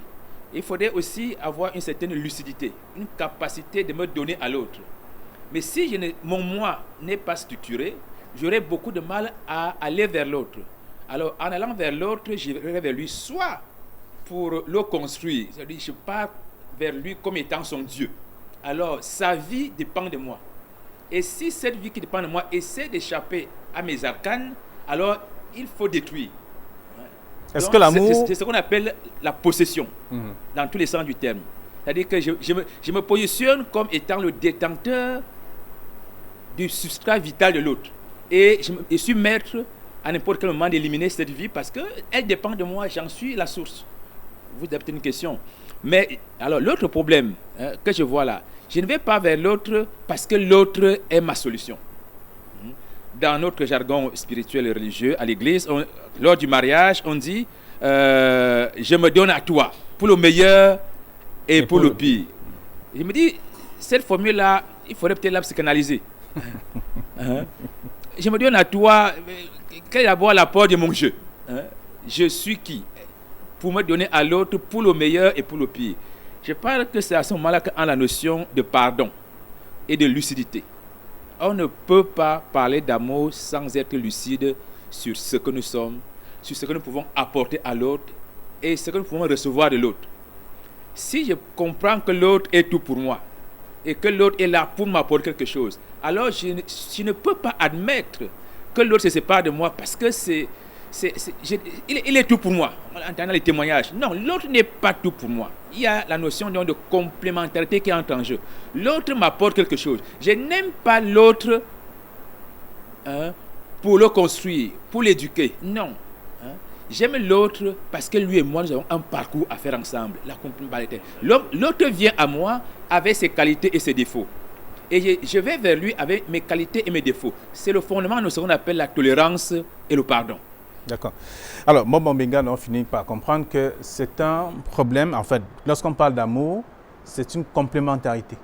Oui, absolument. Et c'est d'ailleurs comme ça que l'Africain conçoit. C'est la notion de complémentarité. Ce n'est pas la notion de supériorité. Bon, là, l'abbé et moi, peut-être, on ne sera pas d'accord. Bon, parce que dit, oui, Dieu a couché Adam qui a sorti. Non. Et chez nous, en Afrique, c'est la complémentarité. Par exemple, il est aisé pour un Africain de dire « la femme chez qui j'habite ». En fait, c'est une image pour dire que l'homme, il n'est jamais là. Ces choses sont en désordre. Il y a quelqu'un qui... Et comment ça se prépare donc? Ça se prépare en ceci que pour l'initiation au mariage, puisque si on parlait de crimes passionnels, on dit souvent aux garçons, mettre le doigt dans la bouche. On dit enlève, enlève. Qu'est-ce qui reste? Il dit il n'y a rien. Donc, il commence à comprendre. Et l'autre versant, quand on veut le dire de manière beaucoup plus claire, on dit on ne dévoile pas l'infidélité de sa femme. C'est la femme elle-même, si elle est frivole, ne va pas sauvegarder sa dignité. Donc, vous voyez comment ça progresse pour apprendre aux jeunes garçons que quoi qu'il arrive, et le sociologue, le professeur a dit ça tout à l'heure, il dit, même mon frère qui a fait un enfant avec ma fille, dès que je suis pris, il fait comment? Non, on n'est pas, c'est-à-dire rien ne justifie qu'on tue. Quelqu'un d'autre vous dira que ça c'était avant. Mais justement, c'est pour ça que je dis, il faut donc qu'on revienne, parce qu'en fait c'est spirituel. L'Africain ne dissocie pas la spiritualité de sa nutrition, de tout son domaine. Parce que là aussi, il y a un autre côté qu'on n'a pas évoqué. Quand vous tuez, vous avez par exemple ce qu'on appelle le mbak. Il y a le mbak, ça veut dire qu'il y a quelque chose sur le plan spirituel que vous avez installé dans la famille qui va apporter des malédictions. Le mbak, c'est qu'on peut parler de tuberculose, mais ce n'est pas la tuberculose où on verra des infections pulmonaires. Ça va atteindre au niveau du sang et des os. il faudra faire un rituel pour vous laver de ça.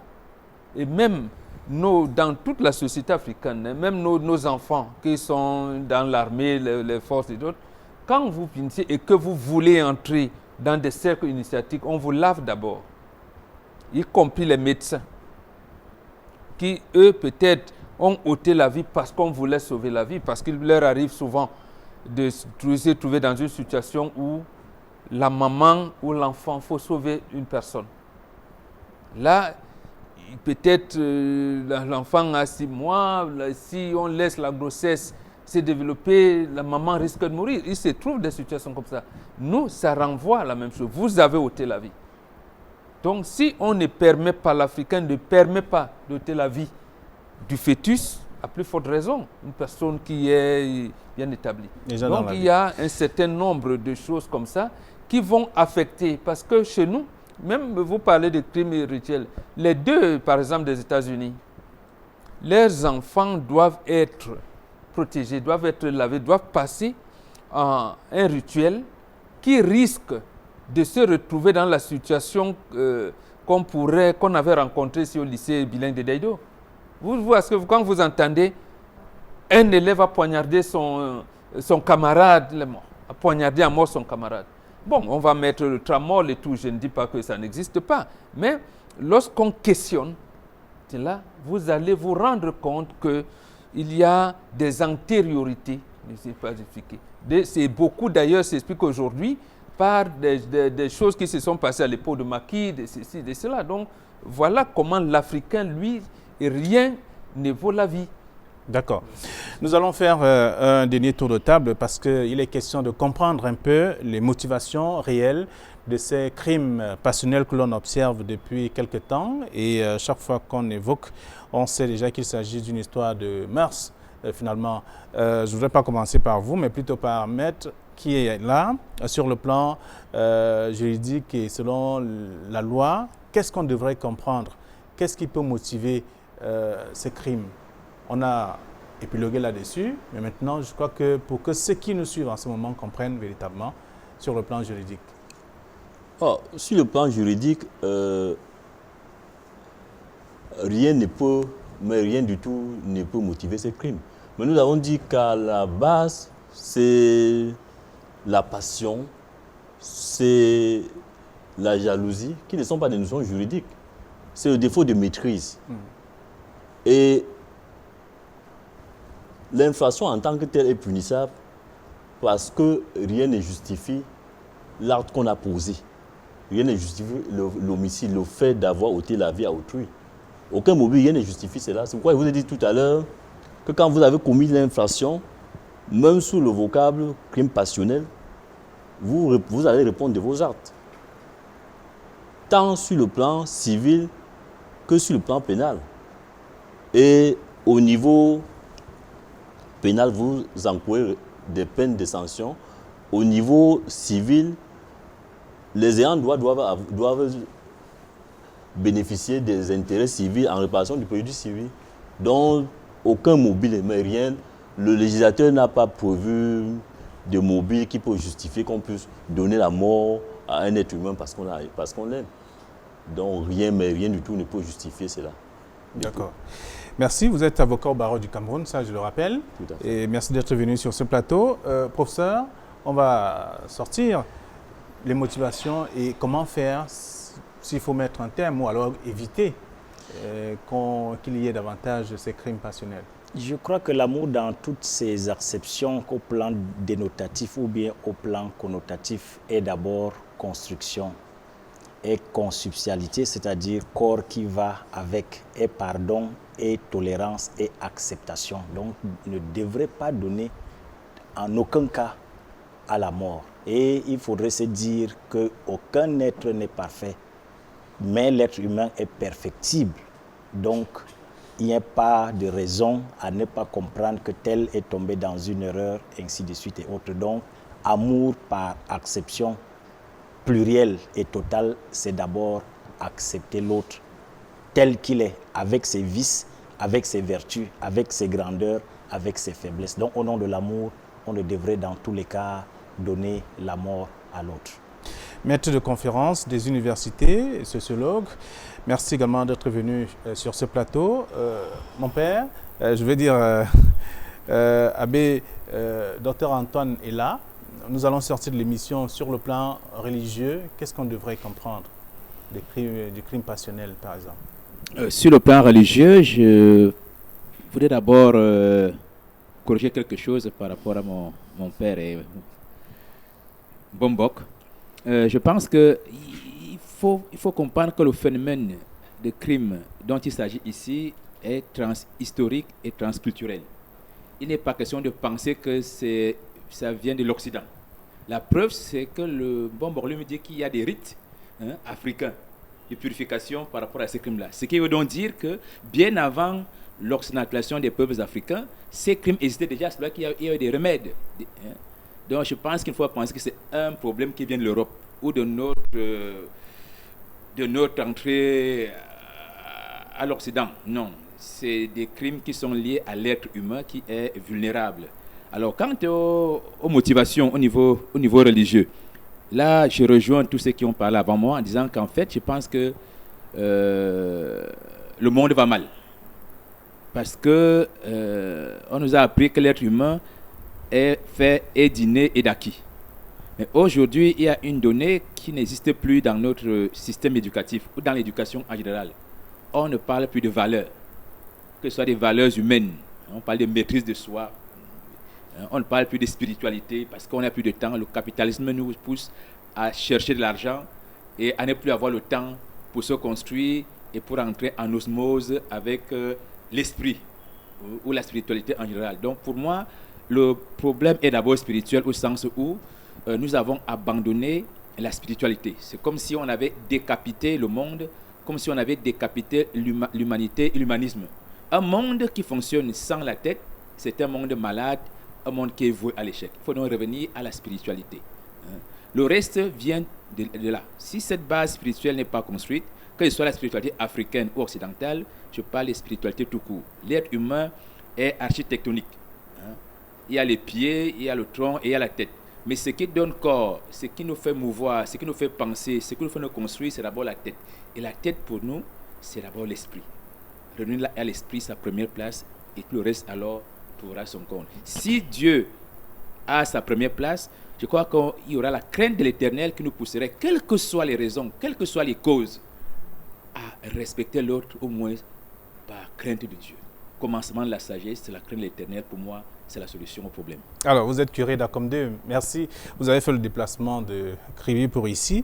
Merci d'être venu également. Bombok Mengan Nkandje, nous sortons de l'émission. Vous êtes le dernier à parler, en tout cas, et c'est dit que c'est quelque chose de sérieux, de pur, de dur que vous allez nous... C'est l'Afrique qui a créé le monde. Devons vous dire que l'Afrique est le berceau de l'humanité, même si pendant la catéchèse, l'abbé vous dit que Adam et Ève, bon, voilà. Non. En réalité, il n'y avait pas de crime passionnel dans l'Afrique antique. J'expliquais tout à l'heure pour les crimes en général, quand on fait couler le sang. L'Africain originel, celui qui ne comprenait pas qu'on pardonne, on ne dévoile même pas l'infidélité de sa femme, c'est lui parce qu'il procédait à des fétiches. Il disait, ma femme, tu montes dessus, voilà, le troisième pied ne se lève plus. Bon, il y avait des choses comme ça. Même ça, c'était condamnable. Même ça, c'était condamnable parce que ça empiétait sur, j'allais dire, la dignité de l'être humain qui est la femme. Parce qu'il est dit, on ne tape pas la femme, notre mère. Vous pouvez relire ça dans, je pense, la déclaration de Cancan de 1222. Je pense que c'est l'article 14. Vous allez dire, donc ça, c'est depuis longtemps. Et c'est d'ailleurs pour cette raison que la femme était considérée comme une déesse, parce qu'elle donne la vie. Et donc, pour l'Africain, je termine par là, il s'agit de créer l'harmonie. Il s'agit entre les êtres humains, l'équilibre. C'est ça qu'on recherche, précisément parce que l'âme que Dieu a mis en vous, c'est ça qu'on éveille, parce qu'on ne connaît pas le talent que Dieu a mis en vous. C'est d'ailleurs ça même qui caractérisait l'attribution de noms. Parce que les initiés sont en mesure de voir un jeune garçon de 5 jours, dit que, ou bien la jeune fille, en disant, c'est cette fille qui va porter la famille demain. Et on va vous initier comme tel. Donc en réalité, justement, c'est la spiritualité. Ne regardons pas, je veux dire, l'Afrique a perdu, doit rattraper ce qu'elle n'aurait pas dû perdre, sa spiritualité, cette notion de complémentarité entre l'homme et la femme. D'accord, c'est ce qu'on devrait retenir donc, entre l'homme et la femme. C'est une question de complémentarité donc, pour parler de l'amour, professeur. Tout à fait. Merci donc d'être venu. Vous êtes initié africain, ça il faut le rappeler. Indigène. Les Occidentaux disent qu'il y a les indigènes, les évolués. Donc moi je suis indigène, je ne suis pas évolué. D'accord. Alors, je voudrais vous amener, après avoir fait le tour de la question, puisqu'on a parlé des crimes passionnels, et comprendre un peu le phénomène à travers les explications des uns des autres sur ce plateau. Chacun de nous a certainement déjà une idée des motivations qui pourraient donc subvenir ou amener les uns des autres à poser des actes du genre, et qu'il est également possible de pouvoir éviter ou encore atténuer, réduire le nombre de crimes passionnels que l'on enregistre depuis quelque temps dans notre pays. Alors, je voudrais vous inviter également à marquer une pause, et il s'appelle Gérard Fosso. Comme vous le savez, c'est un arbitre de football qui a été victime d'un accident de la circulation, et après cet accident, il est alité depuis pratiquement 3 ans. Il a besoin de votre aide pour se rétablir. Les médecins estiment qu'il faut beaucoup d'argent pour sa prise en charge et peut-être, pourquoi pas, le remettre sur pied à 90 ou 95%. C'est juste dans ce reportage et nous allons accueillir Irène Tembe.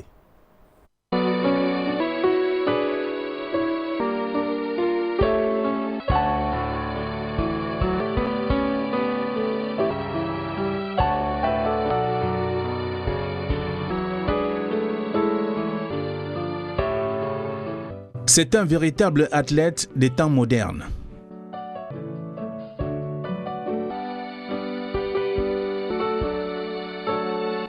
Arbitre de football, pétri de talent, bourré d'énergie, l'amoureux du sifflet qui fait le tour du stade au même rythme que les joueurs,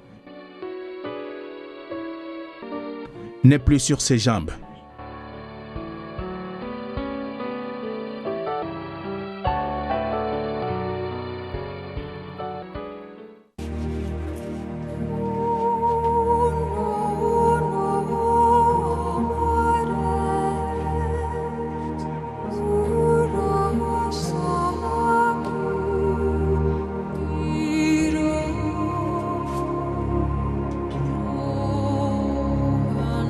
Gérard Fosso, puisqu'il s'agit de lui, allongé sur son lit, souffre d'une tétraplégie, c'est-à-dire la paralysie des 4 membres.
Non, depuis plus de 3 ans, ça c'est mon quotidien.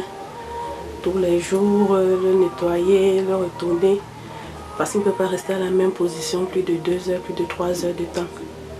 Donc c'est tout ce sport auquel je suis soumis. Donc tous les jours c'est comme ça. Donc il faut retourner à gauche, à droite pour éviter les escarres. Donc pour que sa peau ressemble comme cela et comme ça. Donc, il faut chaque fois le retourner tous les 2 heures, tous les 3 heures de temps. Il faut le nourrir. Lorsqu'il a un petit besoin, il faut vite accourir. Il faut toujours être à côté de lui. Depuis ce fameux dimanche, depuis ce jour-là, tout est au ralenti. parce qu'il faut que je sois à côté de lui, pour le soutenir. Nourrir les enfants, c'est pas facile au quotidien. C'est lui qui était le support, c'est lui qui apportait tout. Maintenant qu'il est couché comme il est couché là, c'est très difficile. Très difficile et surtout pour son moral. Il a besoin de toute la famille, de moi à côté de lui, des enfants, tout le monde auprès de lui.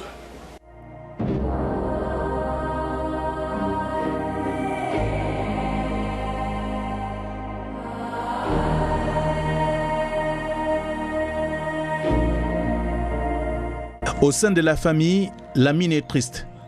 Depuis 3 ans, Gérard Fosso n'est plus serviable. Le chef de famille est hors jeu. Ses enfants pleurent.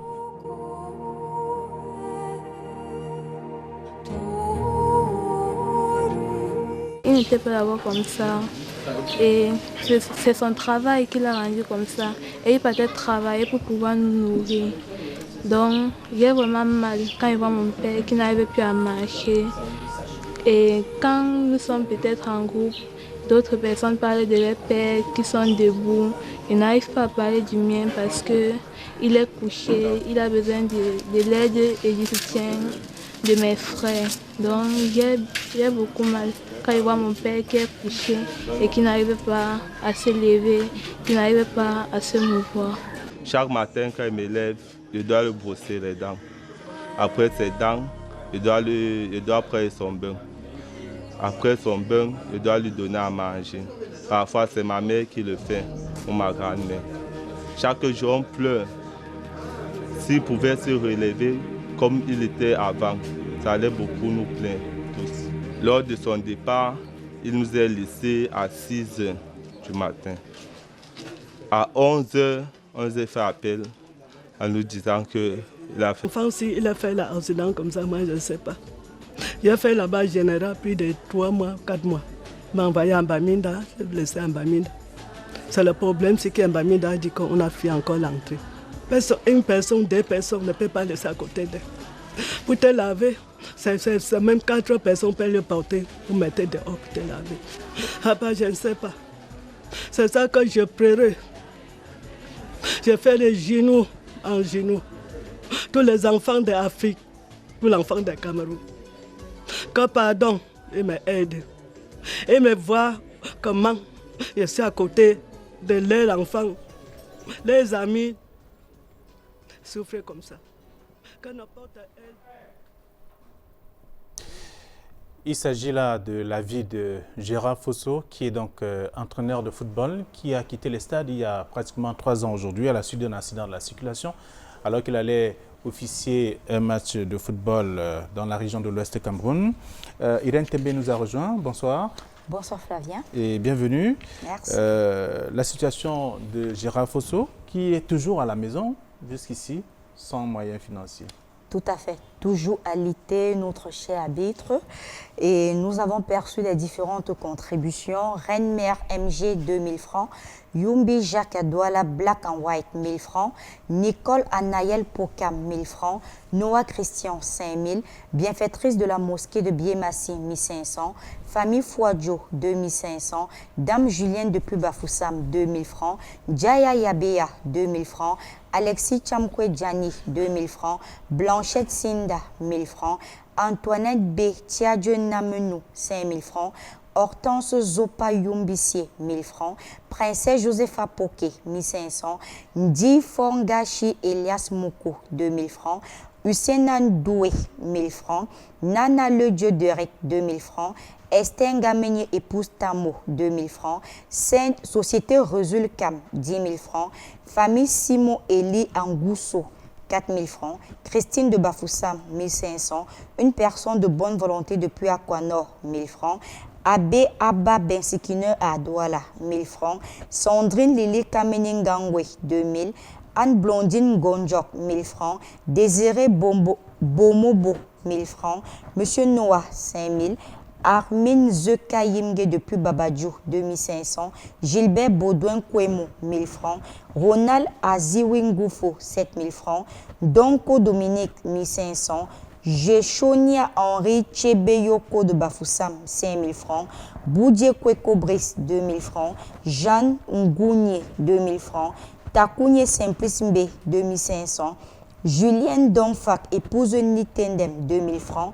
Myriam Gladys Douanla Makwe, 5 000 francs. Louis Kenfak, 1 500. Famille Namo, 4 000. Dimitris Tachenou, 1 000 francs. Valet Tachago, 4 000. Le Nyanga, 1 000 francs. Jules Roméon Dotsop, 1 000 francs. Evelyne Kondafo, 2 500. Alexis Chaton Djantou, 2 000. Martial Bébéye, 2 000. Angèle Noël Humo, épouse Temwa, 4 000 francs. Martine Temamo, 1 000 francs. Martial Atatisson, 1 000 francs. François Dadjou, 1 000 francs. Joseph Toussok, 5 000 francs. La famille Feudjo, 20 000 francs. Alice Diane de Limbe, 600 francs. La Sainte Vierge Marie, 2 500. Jean-Paul Moumbé, 5 000 francs. Ouété Jean-Claude, 1 000 francs. Albert Le Grand Chemo, 500 francs. Séraphin Yemté, 5 000 francs. Kamno Defo Kamga Fideline, 2 000 francs. Liliane Gefo Moifo, 1 000 francs. Liberté Ndongmo, 3 000 francs. Clovis Tapounou, 2 000 francs. Laclon Amadine, 500 francs. Eugène Fotso Wafo, 2 500. Blandine Kayo Kale, 3 000 francs. Simon Tchafak, 1 000 francs. Kouya Valérie Aimé, 1 000 francs. Christine Foussop, 500 francs. Banabé Kazé Teondo, 1 000 francs. Un enfant de Dieu, 5 000. Julienne, 500. Bienfaitrice, 25 000. Prosper Martial de Soa à Colfoulou, 1 000 francs. Tanier Martin Rosel, 2 000 francs. Tachago Eugénie, 500 francs. Bienfaiteur anonyme de Mbanga, 10 000 francs. JP Moumbé de Bafoussam, 5 000 francs. Chochoa Félix Ndiato, 5 000 francs. Fotso Jacqueline, 1 000 francs. Famille Nembo Jacob Abepanda, 15 000. Association Titimbe, 50 000. Double M, 5 000 francs. Monsieur Fort Patrick, 5 000 francs. FD Family, 5 000 francs. Une chrétienne de Bilonguet, 5 000 francs. Bienfaitrice, 3 000. Famille Fotso Eugène à Bafoussam, 5 000. Maman Martine de Melon, 1 000 francs. Madame Veuve Elessa, 10 000 francs. Christian de Badenkop à Yaoundé, 1 500. Guy de Village, 1 000 francs. Roger André, 2 000. Couple chrétien de Ngousso, 2 000. Un chauffeur de taxi, 1 000 francs. Maman Yopa Jacqueline, 1 000 francs. Ndjeye Jomo Agarwa, 1 000 francs. Topelou de Babadjou, 2 000. Bienfaiteur de Yaoundé, 2 000. Kenye Pierre, 2 000. Une citoyenne camerounaise, 1 500. Clean Sitting de Japoma, 5 000 francs. Yifumju, 500 francs. Eri Sylvain Changou Chako, 5 000 francs. Pharmacie de garde de Ndorbonne Citadelle, 5 000 francs. Tout est possible à Dieu, 2 000 francs. Foga Kemden John, 5 000 francs. Famille Singwe, 10 000 francs. Chouya Virginie, 10 000 francs. Chouya Virginie, 5 000 francs, pardon. Une bienfaitrice depuis Yaoundé, 2 500 francs. Les jumeaux de Douala, 3 000 francs. Fouakwet Amadou, 4 000 francs. Guillaume Foka de Kwamba, 4 500. Aurélie Yolande Mathieu et sa progéniture, 1 000 francs. Valoden Lima Pascal, 2 000. Et Broda Inmutengene, 2 500. Bami Lionel, 1 000 francs. Micheline Christine Amana, 2 500. Une maman de Dimako, 5 000 francs. Génération Méni, 20 000 francs. Coco de 3 morts, 1 000 francs. Galega Victor, 2 000. Le cordeau de Manjo, 3 000. Pharmacie de garde de Ndorbonne Citadelle, 5 000 francs. Association Leveline Sista, 25 000 francs. Josiane Sokamte, 10 000 francs. Famille Tandida, 1 000 francs. Hélène Chapi, 2 000. Fombete Mohamed Fogno, 1 500. Achille Jidas Ngassa Wekop, 2 000 francs. Ndieu Changamele Gilles Bernard, 500 francs. Justin Com, 1 000 francs. Famille Ebouele, 1 000 francs. Capché Epouzombo, 500 francs. Patrick Chokwenti, 2 000 francs. Sidoine Fotso, 2 000. Patrice Kayo Pachon, 1 000 francs. Joseph Alendi, 5 000 francs. Monsieur Fegue Sèche, 5 000 francs. Diaouyou Djoufissa, 1000 francs. Brice Constant Boudje Kweko, 2000. Vincent Tamou Somani, 2000. Hilarion Kenye Fouadjo, 5000. Jean-Claude Ngapo, 4000. Tatiana Julie Robin Gassam Godjo, 5000 francs. André Momo Tchagé, 3500. Mireille Fotso, 20 000. Michel Janda, 3000. Antoinette Séverine Gongwem, 2500. Andreas Akpo Koloto, 3000 francs. Serge Bertrand Feudjo, 5000 francs. Numbisi Loïc Frombamenda, 1000 francs. Julien Doké, 1000 francs. Alain Manikago, 50 000. Monsieur Piment, 5000 francs. Bienfaiteur de Dedo, 10 000 francs. Famille Sime Eli Angousso, 4 000. Sainte Vierge Marie, 2 000. Famille Ninche André de Bonabéry, 1000 francs. Une chrétienne de Fatima à Noubel, 5 000. Une chrétienne de la source du quartier, 3 000. Madame Yameni Rosalie, épouse Ndjeya de Bafan, 3 000. Pondo Rode Liliane, 1500. Bienfaitrice de Bonapriso, 10 000. Maman Yambou Jeanne, 5 000. Bienfaitrice de Newton Aéroport, 20 000. Famille Dassi de Bonabéry, 5 000. Monsieur Minka, 3 000. Un chrétien de Bolova, 1000 francs. La famille Tchomi Eugène, 5 000. Bienfaitrice de Yaoundé Kaoufou Anguissa, 1000 francs. Famille bienfaitrice de Bolova, 5 000. Etundi Onana Claude et Bolowa, 5 000. Mayok Joséphine Douala Kaoufou Agib, 4 000 francs. Joseph Wameni Nicho, 1000 francs. Sophie Bossambo, 5 000. Sidonie Claire de Bonaba, Sem Génie Militaire, 5 000. Rosine Chaline Gedja Tegomo, épouse d'Onfar, 2600. Touba Moki, 10 000 francs. Gakam Noupeyou Jean, 5 000 francs. Inconnu, 2500. Georges Kemchou Djoumessi, 3500. Payan Chofo Nadine, 5 000 francs. Marcelin Simon Gueya, 2 000 francs. Marie-Françoise Mekefonjo, 2 000 francs. Julio Mélissa, 1500. Emilien depuis Bamenjou, 2 000 francs. Famille Kabikok Amarois, 2 000 francs. La famille de Demacha Télésphore Major, 5 000 francs. Pogné Cyril de Yaoundé, 2 000 francs. Flore Charlie depuis Bonanjo, 1000 francs. Anonyme depuis Libreville, 3 000. Samuel Georges Memouk, 3 000. Tchagé depuis Lorbaba, 2600. Julienne Develine Chinda, 1000 francs. Rodolphe Diallo, 1000 francs. Thérèse Chantal, 2000. Ghislaine Méninan, 500. Louis-Marie Kamdem, 2000. Cyril Ledoux Péchouchui, 1000 francs. Romain Pendengui, 500. Hélène Morel Tachoum, 1000 francs. Carlos Magua Nobou Dembonin, 5000. Belmondo Kebou, 1000 francs. Madeleine Fenen Nonombo, 5000 francs. Amidou Mohamadou, 1000 francs. La famille Wounan depuis Bouddha, 5000. Dialon Rodolphe, 1000 francs. Bienfaitrice, 5000. Minkwe, épouse Fonko, 1500. Gérard Dancho à Loum, 5000 francs. Loum Gladys depuis Yaoundé, 5000 francs. Fokamtina, 600 francs. Mama Alima de l'Omnisport, 5000 francs. Mama Jeannette, 1000 francs. Jacqueline Fosso de Bafoussa, 1000 francs. Bienfaiteur depuis Tonga, 2000 francs. Pharmacie de Gade, famille Carte de Berlin, 8 000 francs. Frère Prudence du groupe Parole de Dieu, 5 000 francs. Monsieur Smith, 10 000 francs. Bienfaiteur, 10 000 francs. Gemto Foko, 5 500. Roger Fokwa Kamdem, 5 500. Jean-Romain Tuile, 2 000 francs. Dom Chouan, 1 600. Mathilde Kene, 2 500. Âme de bonne volonté, 1 500. Asson Kiaouna Vasco, 5 000 francs. Marie-Françoise de Bafoussam, 2 000. Jaurès Amel Bonin, 1000 francs. Alain Gérard et Tafret, 1000 francs. Baudelaire Chofo Douanla, 1 500. Rigobert Bertrand Tedjou Diegue, 400 francs.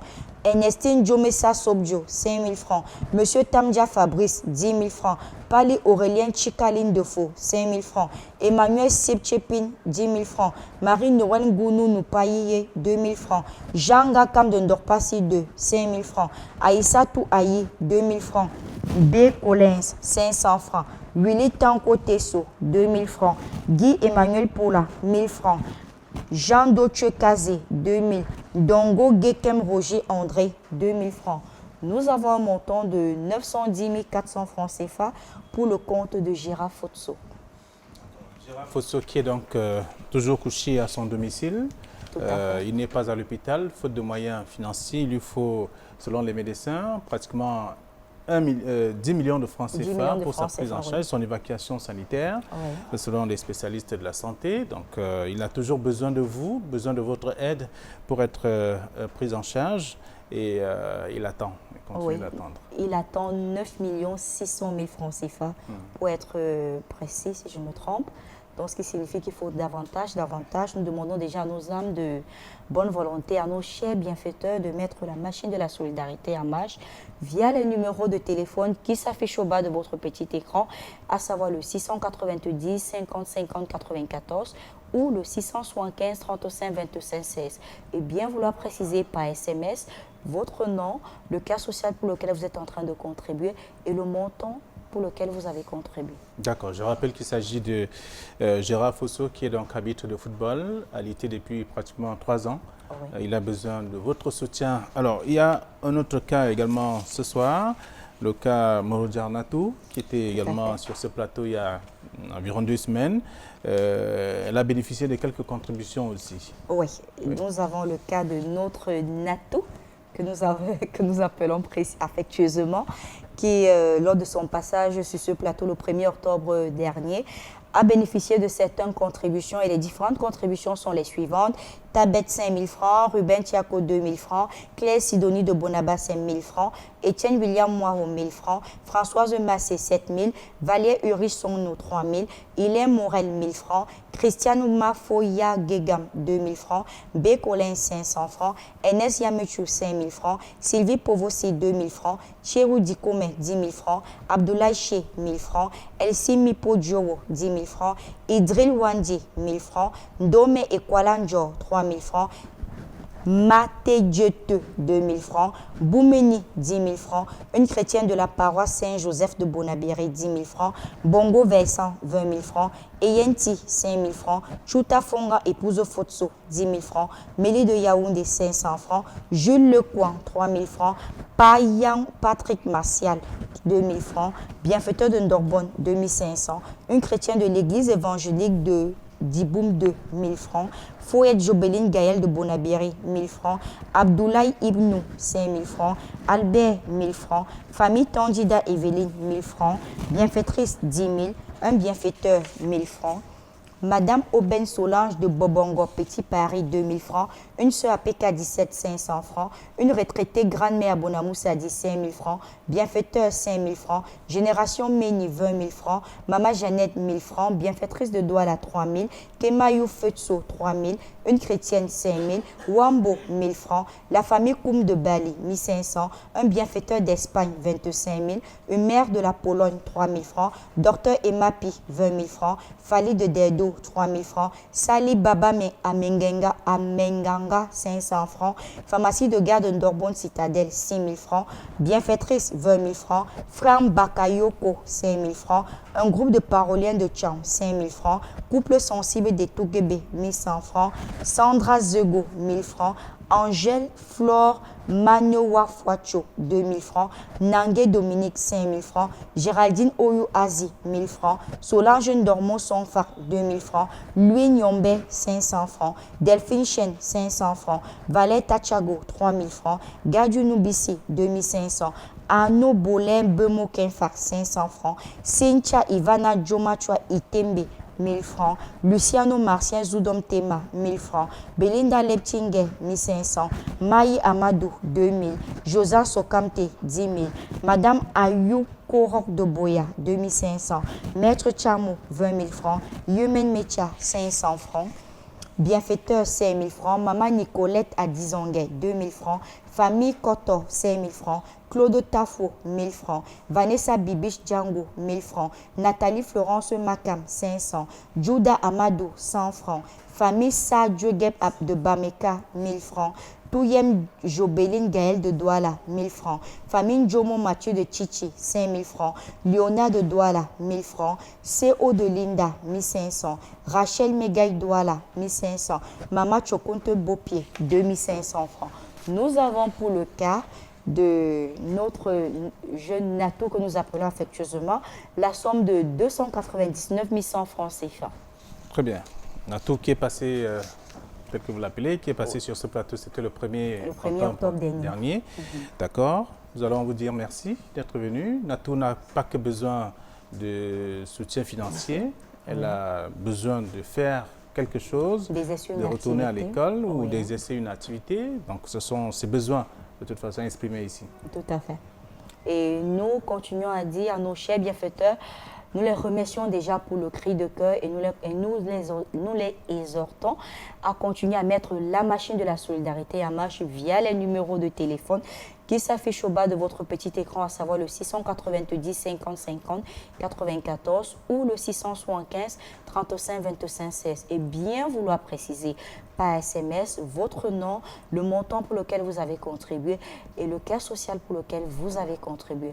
Nous disons donc à jeudi prochain, s'il plaît à Dieu. Merci, bonne soirée à vous. Bonne soirée également. Et bonne soirée à toute l'équipe qui m'a aidé à réaliser cette autre édition de Regard Social. Je voudrais dire infiniment merci à Joseph Abena Kribi, nous on l'appelle Grand Joe, qui a contribué énormément également. On va dire merci à Georges Mitterrand, Dam, Cédric Nana, Cédric Chouna, Eric Ouattat, Théo Tunke, Josiane Ngok, Zéphirin Ngondi, et bien entendu Amadou Daïrou, Leclerc Sakem et Sam Benjamin, Sylvestre Hippolyte Zangaou, Dani Warren Zode qui est le réalisateur de cette émission Regard Social. Je voudrais également dire merci au public qui est avec nous tous les jeudis soirs.